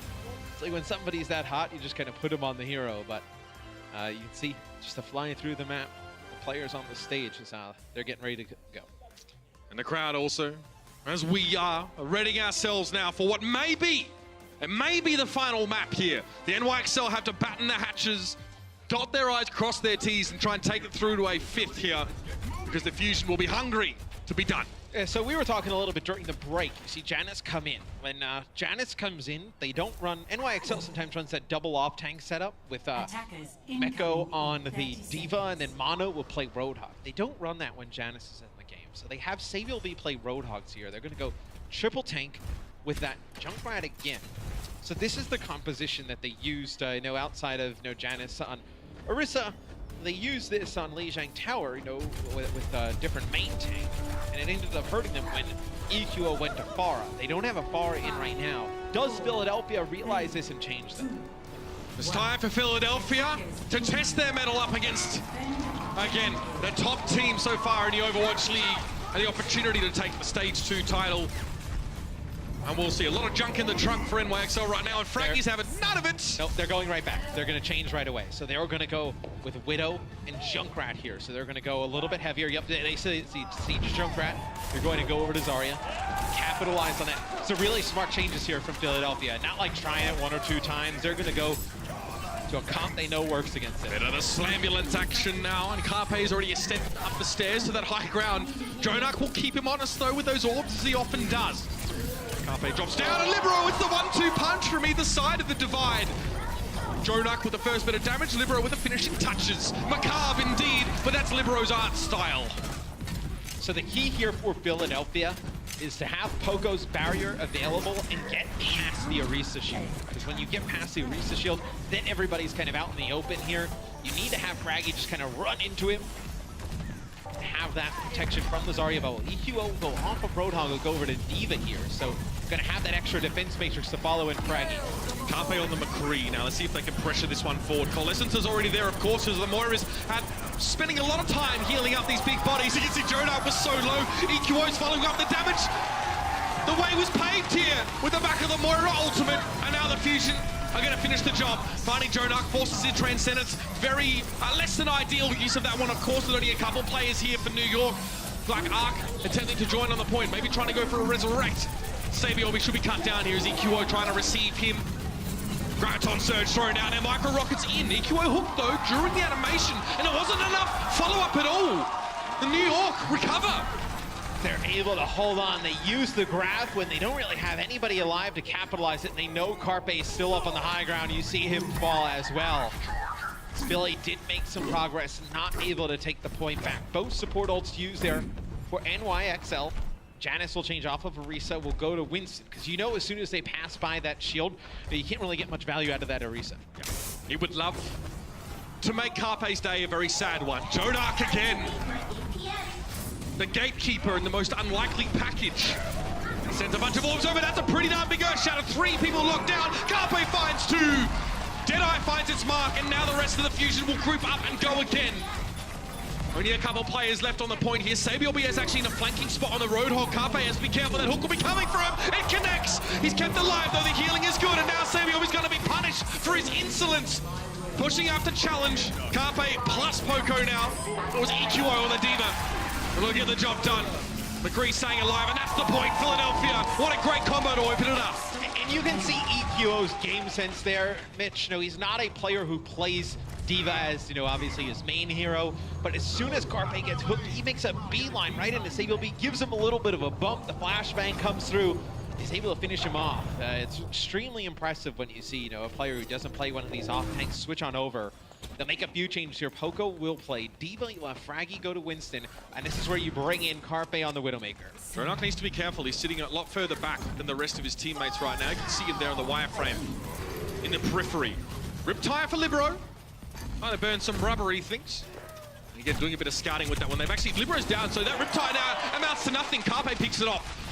6v5 situation, and that will force the New York Excelsior to back up. And Philly, throughout that last fight, had actually held on to their sound barrier as well. So they still have the sound barrier from Neptuno. Has not used it yet. So this is the sound barrier he's got at the beginning of the game.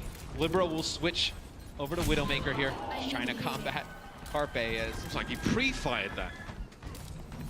Unbelievable. So Carpe v Libero now, the Widowmaker battle. The lines have been drawn. Carpe probably opting out of it for the time being. Fraggy takes a hit from the Widow's Kiss off towards the side, and that's the Transcendence forced out here. Philadelphia using the sound barrier, probably just to try and weather the storm, and then they can back up and re-engage. But Sabiel B's got himself on the back line, and Libero has found Carpe. Sabiel B just causes a little bit of a distraction there. Carpe looks down and maybe to the back, try and protect the supports. Sabiel B with 4 in this fight. This will be Poco getting demech. They'll let him just run away. May go back to the spawn and switch. And Neptuno will go over to Mercy here. You want to have that Mercy to be able to pocket that Widowmaker. Just be very careful, though, not to get caught in the sightlines of Libero. Yeah, I mean, peeking out into this opening is always a bit scary. Again, such a defensive setup for NYXL in that last fight, though. All sitting back so far. Carpe, 180 just for show, perhaps. Trying to get himself on YouTube. And we've talked about, you know, on offense here against the Widow on the defense, you almost have to run the Widow yourself because trying to dive it is just so much space to cover. The Widow's going to be able to take a few shots. By the time you get there, you're all about half HP, and then she just grapples to another location. Sabiel B sees Janus in the distance and realizes that Janus has actually managed to get into the back line, and that's the peel from the Philadelphia Fusion. The entirety of the front line for Philly drops back in. And now the NYXL are trying to go back to the safe position. You see them sort of break out, they disengage again. Trying to, you know, frustrate and flummox the Fusion into making an error. This might be one. Carpe pushed forward very far. He's just trying to get a pick here. I mean, you need to cause some kind of action here for Philadelphia. You're not really getting those picks early. JJoNak is a big box here. JJoNak with a kill on a Carpe as well. It's just so frightening when this man starts to get rolling. The entirety of the NYXL are backing up, trying to give him protection. They're not diving. They're waiting until they get the first pick here. NYXL waiting until the Philadelphia Fusion make a positioning error, or they find that first kill. I mean, as JJoNak leads NYXL in terms of damage right now. That's just disgusting. Headshots for days there on the Zen. 20 seconds. And the Fusion, are they starting to run out of steam? Who would have thought a new age power source method of generating energy would actually run out, but perhaps this is where it happens. Libero is forced to drop back, does take a bit of damage here. Orbs thrown in his direction. It is now or never for Philadelphia, and they start off the fight aggressively, as with the last few. But Fraggy now needs to back up. He's taking too much damage. Libero found a first pick in the fight, and Sabiel B would love to add to the heap of skulls. And they got to get this res off onto Boombox. He has that Transcendence to use, and they finally do. Boombox now straight into the Transcendence. Poco's mech is removed, though. There's not much for the Fusion to work with. They're working on fumes. And a D-scored or one Poco on the payload's going to make it all too hard. Fraggy's been kept away, shepherded from that payload. There's no way the Omnic Director's going to get to his film today. JJoNak pulse bombed out, but that's all that can be done. Time's up, Philadelphia. And a look of dismay on the face of Fraggy. They know they've pulled up short on this map. Look, EQO did not play bad on Tracer there. You know, 8 limbs, 4 final blows. You just really needed, you know, Carpe to win that Widowmaker battle versus Libero. Libero stepped up in a big way. So I know he finishes, shooting 48% scoped accuracy, 31% in terms of crit. So nailing a ton of headshots there. And you need to. I mean, when you're playing that Widowmaker up on that high ground on defense, it is so difficult on that offensive side. If you want to go dive, so much space to cover. You're really relying on your Widowmaker to be able to win that battle. That time, Libero gets the best of Carpe. And this is the Libero that knew this series.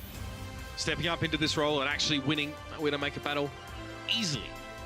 We saw that play from JJoNak, those 2 quick kills, and that's just, again, we often see this from New York, right? They create this sort of, you know, convex setup with him at the center of it, and he can just dish out damage from behind a wall of protection. And NYXL, they're doing a good job of focusing the tanks now of Philadelphia. We mentioned, you know, earlier in the series how Fraggy and Poco are keeping their deaths down. In the first half there, Janus and Meko combined for only 2 deaths. You know, but both of them came from Janus. I know you had 5 Meko from didn't Fraggy. die. Yeah, 2 from Poco, so doesn't seem like a lot, but you keep those big bodies alive. It helps the healers, you know, farm their support ults and whatnot. It just kind of spirals out of control from there. So the Fusion realize now that, I mean, realistically, a full hold on first point might be pretty hard to achieve. So already in the back of their heads, they're probably thinking about the second phase and how to recover quickly if there's a lost fight here on first map. It's going to be about playing that Widowmaker. They got to play it to perfection? Yes, at the highest of highest level. It'll be just a dive plus a mercy that comes out here for NYXL. New York abiding by the keep it simple principle. Just want to really get to grips with the Fusion again. To threaten Carpe with this dive could be a good play. But they see the Roadhog there. And oh, hello! It's the Pain Train! Straight out of the gates, the Fusion want to start up a bit of a brawl. And they found Arc. They're going to back away now. Fraggy sort of remains out, lacking the mobility to join the rest of his teammates, but that's worked. Well, if you want to play this triple tank composition here for Philadelphia, you need to put pressure on the choke. You can't allow, you know, the dive heroes of NYXL to come in and create those flanking opportunities. So I really like that they pushed up, taken this space, right? It's helped them, you know, build up some ultimate charge already. Potentially maybe force some changes out of NYXL. This Arc will go over to Lucio. You see Sabiel B though, still lurking. There's not much he can do though against those big bodies, right? It's not like many, you know, tiny HP heroes he can just one clip. Carpe, again, with his front line being so aggressive, he will have a bit of space unless Sabiel manages to get himself in between the tanks and him. EQO spots a little bit of action around the backside. He doesn't quite know what he's running into, so he needs to be careful not to overextend. Sabiel just got hammered there. The Tracer will be able to get out. Slippery. They want to close the gap onto Carpe, playing that Widow in the back. But it's difficult because you have to go through all these tanks. So one thing they can use is that mobility, right? Not a lot of mobility in the tanks here at Philadelphia. Sticking together though, benefiting from that healing, the Coalescence now as well, giving him even more incentive not to leave each other's side. I mean, they're from the city of brotherly love, Matt, so why not? Embodying that spirit, but Sabiel, the pulse bomb on Fraggy, that could be the opener. EQO thinking now about going for the whole hog, but he's solo at HP, and everything, including the kitchen sink, is being hurled at the Fusion by the New York Excelsior, and it's worked. They will crumble, collapse and capitulate here on his first point, and NYXL will take it. Extremely coordinated. They were able to get a Transcendence, they got a Blade. They used that Coalescence, they were just trying to keep everybody up for a little bit. Once it wears out, then that's when the Blade plus Transcendence comes through. NYXL will unlock the payload. A ton of time here, Mitch, for them to force this game 5. 4 minutes and 10 seconds on the clock. Libero will play Widowmaker again. So we're back to this Widowmaker versus Widowmaker battle.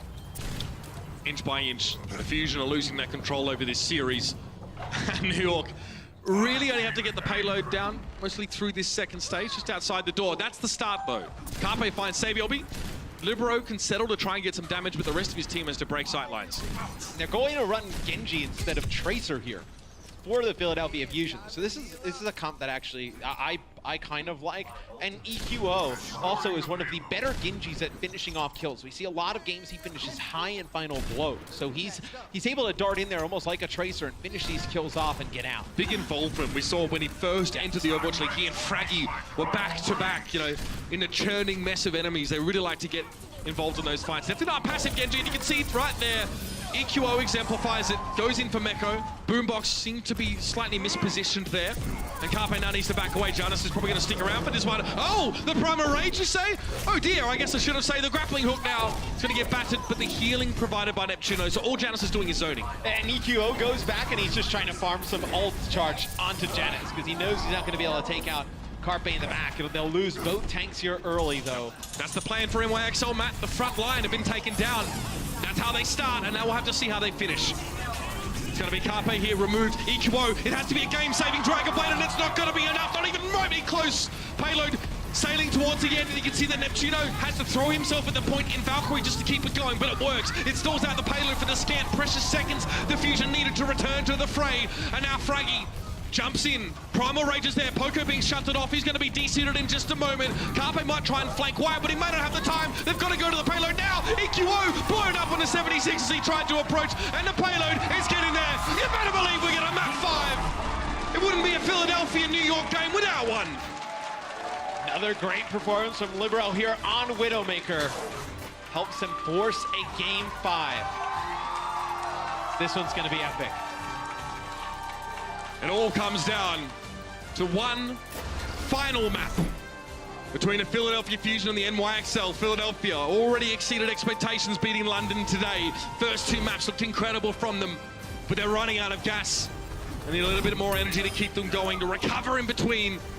And New York now are looking to be collecting their pound of flesh. It's going to be a rough one here, and we'll see you guys in just a few moments. We're going to be heading over to Control to decide the fate of these 2 teams in this series. See you then. The Overwatch League is brought to you by T-Mobile, America's best unlimited network. Omen by HP, the official PC and display of the Overwatch League. And by Intel, the official computer processor of the Overwatch League.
Ladies and gentlemen, boys and girls, it all comes down to this. One map, the winner gets $100,000, the loser goes home with $25,000. We're getting ready to see who really has the clutch gene. Who's going to be our Stage 2 champion? Will it be the Philadelphia Fusion or will it be the NYXL? Blizzard Arena, let me know. Who's it going to be?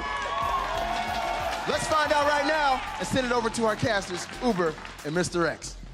Definitely only one way to find out, Malik. It all ends here. Obviously, it's actually not controller, it's full escort, so it's going to be Watch Point Gibraltar, the last map in the series. Can't draw this one, Matt, so this is it. It'll be Mono that comes in for Janus on the side of NYXL. No changes for the Philadelphia Fusion. You're going to run with this lineup. This is a map, Watch Point Gibraltar, you know, towards the second part of the map. You definitely want a Genji player, potentially, so that's why you leave EQO in. We also have seen him play a good Widowmaker on this map in the past, but right now the Widowmaker battle has been dominated by Libero. He has shown up in a big way in the second half for NYXL. And that really set them on a trajectory to dominating that map. Because what that does is it gives Sabiobi now that man advantage to walk into. Fraggy, you know, the strategy that NYXL have been applying of trying to remove the tanks, get rid of the front line, worked a lot more in Hollywood than it did earlier on in the series. And surely the Fusion have got to be recognizing this. How do we shore things up? How do we recover that momentum that we lost? It's like, is there anything they can pull out of, you know, their strat book here that potentially catches NYXL off guard, whether it's on offense or defense? You know, maybe something like the Dallas Fuel, where they play like that Sombra composition on defense, where they play like Roadhog and they play really close to the payload. Like, maybe just try and catch NYXL off guard, throw something different at them. Things like that, where you can buy a couple of minutes at the start of a map like Gibraltar, start paying back dividends as you get towards the end, and you know that last stretch is so long and you find yourself running out of time as an attacker. And we have seen NYXL on offense. They'll obviously be starting on defense here, but on offense we have seen them go towards double sniper on this map as well, with Libero on Hanzo and Sabiobi on the Widowmaker. So I feel like this is going to be very interesting from both sides. And you see that Widowmaker's played 61% of the time on this map. Obviously great sight lines for Widowmaker, a ton of verticality for her to get set up on. As attackers on Gibraltar, you have very little choice but to be aggressive. You cannot sit around and wait for defenders to dive in. There's no Pirate Shimcop on this map. Very rarely would you ever see sort of a quad tank or sort of multi-tank setup comp on this map, outside of the two you normally would have. You've got to dive. So here's something that Philadelphia might be doing. They may just run dive off of the bat here because they expect NYXL to play the Widowmaker or 76 in the back, because they've been so successful with the Widowmaker at the start. So in Philadelphia, Neptuno, we'll see if he decides to stay on Mercy. Potentially could go over, play Lucio here, but it just shows you don't really value the speed, kind of value that resurrection a little bit more. Yeah, Neptuno's a beast on that Mercy. The Caduceus Blaster in his hands is quite deadly. And now the Philadelphia Fusion look to finish what they started. And they begin with removing Meko from his suit. This now provokes a retreat from NYXL to the server room. But you notice that Carpe was looking deep. Oh, Jonak's caught out. He can't actually get back to his teammates, or can he? There was an attempt from Sabiobi to protect him, and now Mano throws himself in there. But Jonak falls despite this effort of peeling. And maybe what they want to do here, Philly, is force NYXL to play dive. How much through this series have they really coordinated these dives with Libero on the Genji? They haven't played it that much. They've been going to a lot of other different comps. So you know Philly, very strong with that dive composition. They're going to try and put a lot of pressure on Jonak in the back. He's been putting down a ton of damage so far in this series. Arc is going to be playing Ana here, so you'll probably see him stay on Ana here through the second stage of the map. Now that will give them one less sustain ultimate, so you won't have the benefits of whether it's a Valkyrie or a Sound Barrier. Nano Boost can be considered as effective health, given that it reduces damage. Only to one player, though. That's right. Definitely not the same. Carpe has a Pulse Bomb, and Meko may have exhausted most of his defense matrix. Carpe's looking to do a bit of a deep dive. He's found Jonak. Pulse Bomb doesn't connect. It's forced to recall out, but the Transcendence, regardless, is still used. It looks like NYXL are actually looking to use that, though, in a combat sense. But EQO, the Dragon Blade has been drawn. Libero's down to Poco. Mano trying to dare EQO to approach it. He debates him in with a big old Primal Rage. Yeah, he's able to dodge the effects of that Dragon Blade, and now Mano just looking for more. He's looking for Neptuno. Neptuno gets back towards his Zen. He's using that Transcendence as they're going to use the Nano Boost here on the Mano, trying to put down some extra damage, finish some players off. The peel is there from Poco. They know that Sabiobi is behind them as well. As Philly has come out storming through Gibraltar. Not having a Widowmaker, the Philadelphia Fusion can't use her to shut down particular points of entry or try and dominate sightlines, but they're happy with that. They want the Excelsior to come to the mat. You might just be right. you know, make NYXL play their game and then beat them with experience. Libro's half HP. Does he still opt for the Dragon Blade here? Yes, he does. He got a bit of healing in the interim, but Mano's down to Poco now. A big tank, a big name missing for NYXL, but Libro looks to try and fix that right out. Poco down. Libro falling, but JJoNak removes Boombox, and now it's just EQO on the point. Fraggy's too low to participate in this fight. It's just the Genji. He is down. Yeah, Neptuno tries to get back to Boombox to heal him up, but SabiOB kills him before that, and then Neptuno's just kind of stuck, right? He's standing there over Boombox's dead body. SabiOB takes him out as well. JJoNak gonna get close to a Transcendence, so you'll have that Transcendence to combat the Dragon Blade that comes in from EQO. For Philly, you need to force out that Transcendence before you use that Dragon Blade. It's a good spot for Dragon Blade as well, right? You know, in the back of that ship. Love it. Big deep dive there onto Boombox, and that is the NYXL dive that we haven't seen a lot of this series, man. But it works out. Fusion, maybe. Be careful what you wish for. Well, they're going to res Fraggy here, and Mano is down. You don't have a res available, obviously, for NYXL. So there's a small window of opportunity where maybe you can attack here for Philly. SabiOB didn't want to pulse bomb that, and Boombox has to stand up for himself here. He has to be able to handle SabiOB. Arcs down to the backline though. Neptuno doesn't realize that SabiOB was going to remain in the backline, but he's down. Pulse bomb dropped though. It's a 1-for-1 trade. Tracer for Zenyatta, and now JJoNak deals with Carpe. So both teams are missing the Zippy Brit, and that's beautiful. It's just so lovely. JJoNak sends his orb sailing tranquilly over to belt Neptuno in the head. And Arc is the one who keeps JJoNak alive. He gets extremely weak. He hits a nice biotic grenade onto him, heals him right back up. Carpe is forced to use recall, and then Fraggy is kind of there, just stuck. As Arc will switch off of Ana, we'll go to Mercy here. So now you value the res, you value Valkyrie as a sustain ultimate. Philadelphia Fusion right now, they just value winning. If they get stalled out here, they will most likely lose the series. Their victory must watch again. Unbelievable from JJoNak there. Finds Boombox again from the middle of the shuttle bay. And Carpe's down. This isn't working for Philly. They're getting dived on. They don't like it. They're being forced to eat their own medicine. They're having a very difficult time getting to the high ground onto JJoNak and forcing him out of position. He's able to just sit back as a turret, just put down these shots. This is where you may think about switching over to like the Widowmaker, right? Where all you need is that one shot to make a difference. You don't need that dive to get to the high ground. Mano has also been a troublemaker here. As you see, SabiOB takes out Boombox, but that's set up by Mano. Mano jumps right on top of him. SabiOB there to finish off those kills. The Fusion are going to be champions today. They need to show us true grit, and they need to be able to recover from this. They use Valkyrie to engage here too. Self-destruct will force Libero out of the side room, but the Fusion don't do too much with that. It's just to give Poco a little bit more health. So yeah, they've got a full health D.Va coming in now. Pretty sure Fraggy? Yeah, Fraggy's just trying to jump in. He's just sitting around the corner from SabiOB right now. You can see him there. They're getting ready for this dive. They're waiting out NYXL's Valkyrie. So they got them to burn Valkyrie. You still know Transcendence is here. They just have not been able to get it out. So that's why you've not seen EQO with the Dragon Blade. Mano will use Primal Rage. Philly's probably going to try and disengage from this, Mitch, which they do. They back out. Mano will back out as well. Maybe have Fraggy use his Primal Rage to try and force out Transcendence. Seems what they're trying to do. Pulse bomb SabiOB. Fraggy to jump out there. He's actually done well to survive that one. And SabiOB's going to drop in. Pulse bomb delivered. Doesn't find the kill though. Neptuno only takes a very small amount of damage. A pittance really against what we've seen Pulse bombs do so far in this series. But there's EQO. SabiOB comes back and he makes good on his promise to wreck the Fusion. Neptuno goes for the Resurrect. They need EQO standing. They need the Blade, but the Transcendence has already been used. They got nothing to back it up with. They had to use the Transcendence to revive EQO because he falls right at the beginning. Libero will use his own Dragon Blade. As he's able to get one, he goes back to the payload. So you have both flankers alive here. It's going to be a Hail Mary Blade from EQO. It has to be big. There's no other choice. EQO finds JJoNak. Mano's down. He's found himself too. 16 HP, hanging by a thread and walking a very fine line. But now Meko on the point. Libero trying to clean up, but Carpe recalls just in time. Flashes in. Meko desuited. SabiOB now joining the fray. Poco does have a bomb. A self-destructor zone away from the point here. But New York are determined to stick to this one. They're not going to let the Fusion get away with this. Poco half health. Fraggy being healed up as we speak. And Carpe down. JJoNak again. He may have just dashed the hopes of the entirety of the Fusion right now with those one shots. Self-destruct in, Carpe brought back to life, and he's needed so badly by the Fusion right now.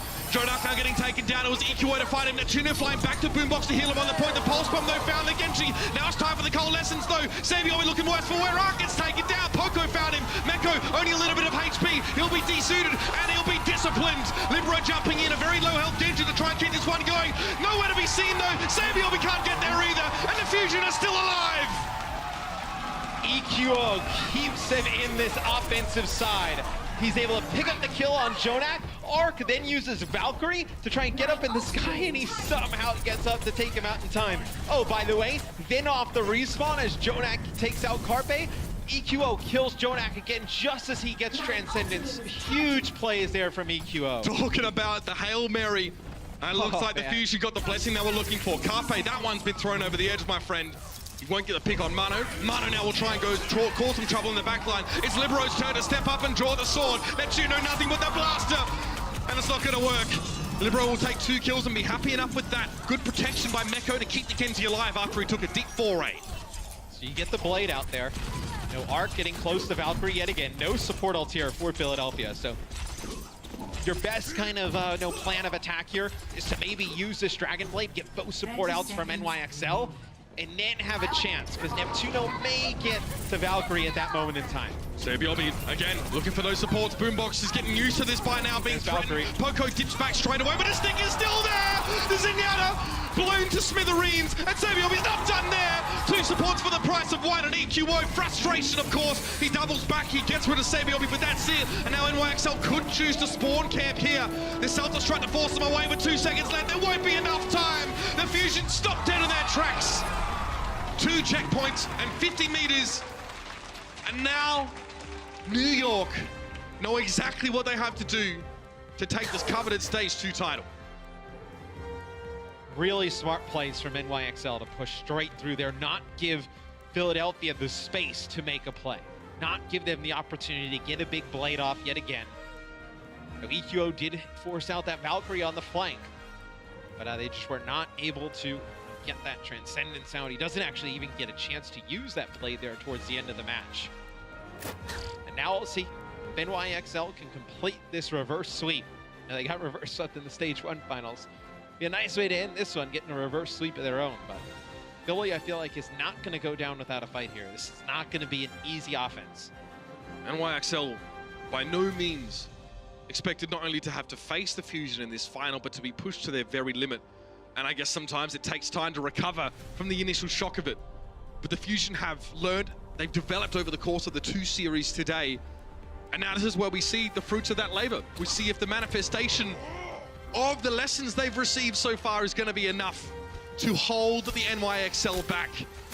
Remember, just outside that second checkpoint was where the payload got to. The Fusion have to dig their heels in. It's going to be a long winter. It's going to be rough.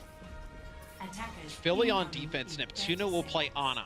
So the tanks have to be very careful. You don't have the benefit of Neptuno playing Mercy, able to get those reses off. And we, I talked about maybe we see like Sombra on the defense from a certain team, whatever. Does a Libero run here on offense? It'd be something that Philly probably is not prepared for. Something that I don't think anyone is really prepared for. He switches over to Widowmaker. So this is just more of what you normally see from NYXL. Philadelphia want to get their hands dirty. Scrappy until the very end, Matt. Had that Tuno on that Ana. Can they pressure Libero? Can they pressure JJoNak? Force mistakes out of New York. Widowmaker already at large, and Libero taking half of Fraggy's HP on the first push outs. And he doesn't, he's shooting, he's maybe thinking there's like a Widowmaker mine here coming through the top. Obviously, does not have the right insight that we all know that there's no Widowmaker on the other side, so. Just gonna have 3 sight lines here. He has to be very careful though, he doesn't get dived. No attempt for the Fusion to really try and stop this payload yet. They're setting up, split between the server room and the left-hand side of that hook turn. Fraggy low again, Orb of Harmony will keep him topped up for the time being, and Libero's just waiting for his chance to break this wide open. Playing around the server room here, it's dangerous. So, you're putting yourself in a prime place for Saebyeolbe to go in and cause a lot of chaos. You are cutting off Libero though from anything he can get done though. Solid hold thus far for the Philadelphia Fusion. Payload stopped. That was the opening though, it's a trade. Carpe went deep for JJoNak, and now Libero. Where's the Tracer, he says. Carpe wanted to actually face him face to head. And Arc is gonna get taken down. Mano removed. The Fusion now spring forth into action.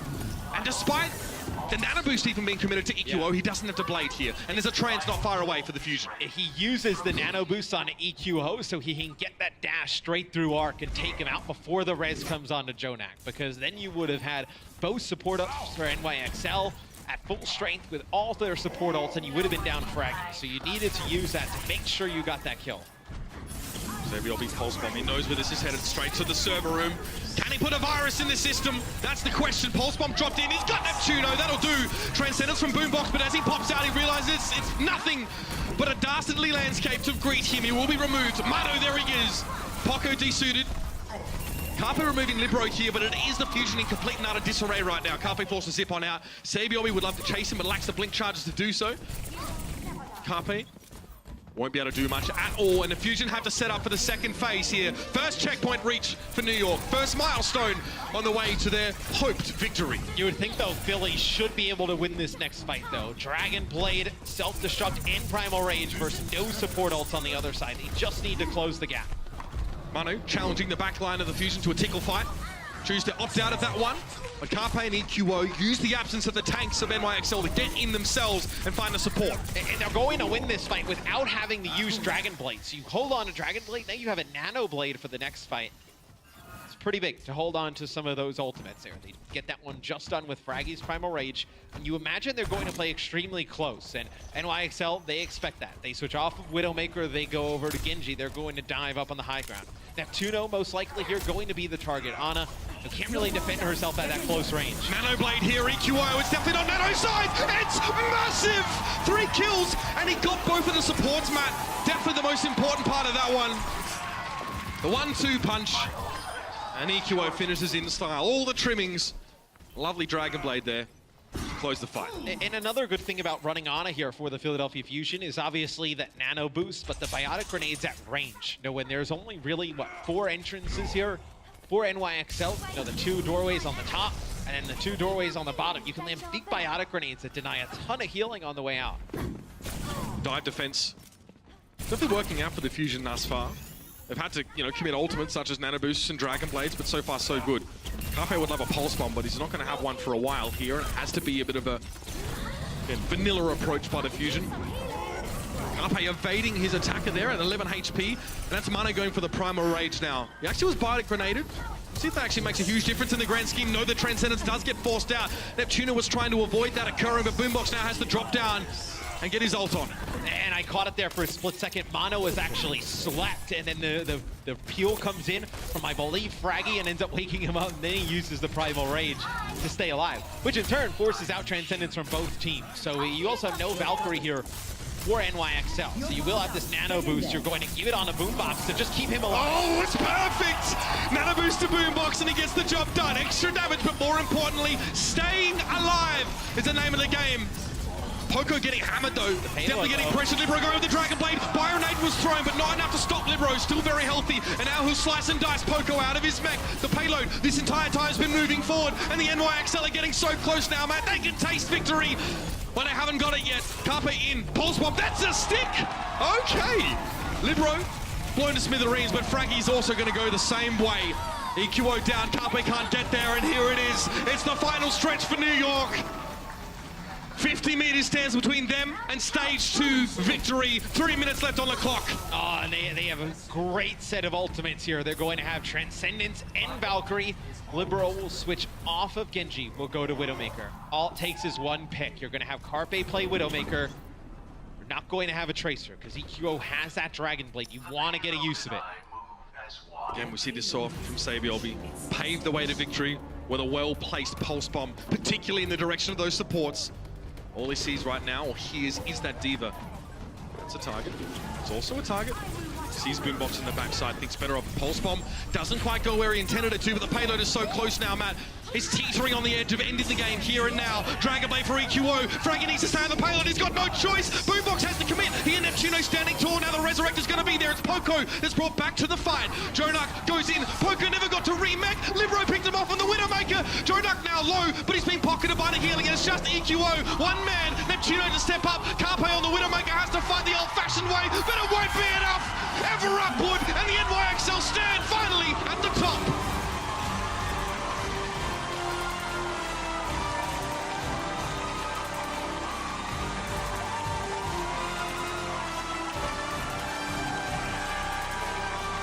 fans would say they should have had it in stage 1. But here in stage 2, they really had to work for it. The scrappy upstarts of the Philadelphia Fusion pushed this squad to the very limit and gave us an incredible game of Overwatch, Matt. It's a long day for Philadelphia, Mitch. They take London the distance and NYXL the distance. They just can't close it out. Those closeout maps, so difficult when you go up against this top competition. And NYXL, they showed up in the clutch. Libero was fantastic on the Widowmaker. Savior will be here. Our final map, 34 limbs, 18 final blows, only 7 deaths. There's not a more clutch player in the league than him. In stage 1, they were reverse swept. And you can see the pain on them, the anguish of losing a game that they should have won. But now they are the orchestrators of the reverse sweep. Philly came in swinging, there's no doubt about it. But NYXL outlasted them. They stayed with their heads in the game. Veteran minds like Savior will be on this roster, really keeping them together. And JJoNak waking up on that Zenyatta towards the end. Really managed to put together a beautiful showing.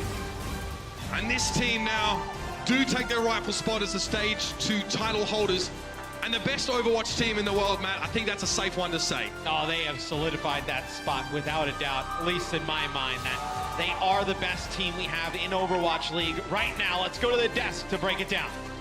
Thank you so much. Give it up for Mr. X and Uber, and more importantly, the New York XL, your stage 2 champions. Reinforced Crumbs, this was such a ridiculous performance, and if you look back at stage 1, it was New York. They got reverse swept by London. They fall down 0-2 against Philadelphia. Now they get the revenge. They are officially the best team in the world right now. We're going to discuss more about the games in just a moment, but right now we got Zoe down on the floor with our champions. It's ARC. Thank you so much. Please give it up for your stage 2 champions, NYXL. ARC. In stage 1, you guys were in the finals. Sorry, I throw that party around. In stage 1, you already made it to the finals. You got reverse swept. Thank you. By the London Spitfire. Today, you guys reverse swept the Fusion. How did you get it done? First of all, we thought London would come up, so we prepared lots for the London, and we tried to did it, but Phila was really good, so we should prepare again. We thought just like that, and we just changed our mind in the game, and I think that's the reason we won the game again. I guess that did work out pretty well for you guys. Now you are the champion, you got your redemption. How do you and your team feel? I think there's no word to express this one, because we were really depressed when we got reverse swept in the stage 1, and now we did it, so some of them are crying, so so good. Well, rightfully so. That was deserved. Thank you guys so much. Congratulations. We're now heading to the desk one last time with Pocket, Crumbs, and Reinforced. Thank you so much, Sully. What an awesome way to end stage 2. You couldn't ask for a better day of the playoffs. Did you guys have fun? Me too. Let's get into this. Crumbs, Reinforced. So many great plays, so many great players on this stage tonight, but we have to crown one as our player of the match, sponsored by Omen by HP. Who are you going with? It's so tough to choose. This guy has been making waves on New York ever since this stage, because this guy is just a flex DPS libero. He had such an amazing And he just changed the momentum of the entire finals. Going into Volskaya, he completely shut down the Widowmaker of Philadelphia Fusion, and he completely won the map, basically by himself, especially on that attack, getting 2 quick kills. And with that momentum, they just carried on forward and managed to reverse sweep on the hands of Libero. Saibjolbi, such a good tracer, but Libero, he was the star of tonight. It's just not fair how much talent this guy has. He's legitimately top 3 in 6 different DPS of the entire world. He's always showing up. He's a rock for this team, and today they hinged on his flexibility to be able to take down Philadelphia, and he did it. And now that they have $100,000 in their pocket, their shoe game is going to be unstoppable as well. It's been a really good half to the first half of the regular season. So far, we got New York at 18-2 with the overall record. They got second place in stage 1, but came back stronger than ever here in stage 2. They are the #1 team in the world. Johnny, Philadelphia, though, we got to talk about this squad real quick. They walk away with $25K in their back pocket, but more importantly, they now know they can compete with the world's best. We have to. I mean, I called the reverse sweep, but still, Philadelphia, it was a bit unfair for them because they had an amazing game versus the London Spitfire. They go up 2-0 versus the New York Excelsior, and they really prove that they are one of the best teams in the Overwatch League, of course. But as I said, endurance, it is a factor. Fatigue hit them. They were already in adrenaline on Hanamura versus London, I reckon. So you go up against here, you lose the momentum of Volskaya, and then you have to fight through map 4 and map 5. And it's hard to win championships. Yeah. So not being able to get that momentum back within the series, it's tough for them, man. It's hard, it's a grind. Crumbs, we saw 10 amazing maps. Best moment of the day for you? Best moment of the day. Wow. I'm going to say Route 66 against London Spitfire. That game 4, rather game 5, was really impressive for me. All right, we have all of the VODs going up on OverwatchLeague.com, and you see the whole room is clearing out. We're going to go celebrate with the New York XL. We are halfway through the regular season of the Overwatch League, and the action is picking up in just about 9 days. For now, we want to thank everyone for tuning in. Enjoy your ranked games tonight. Don't play Widow if you're in Plat. We'll see you later for Stage 3 in 10 days.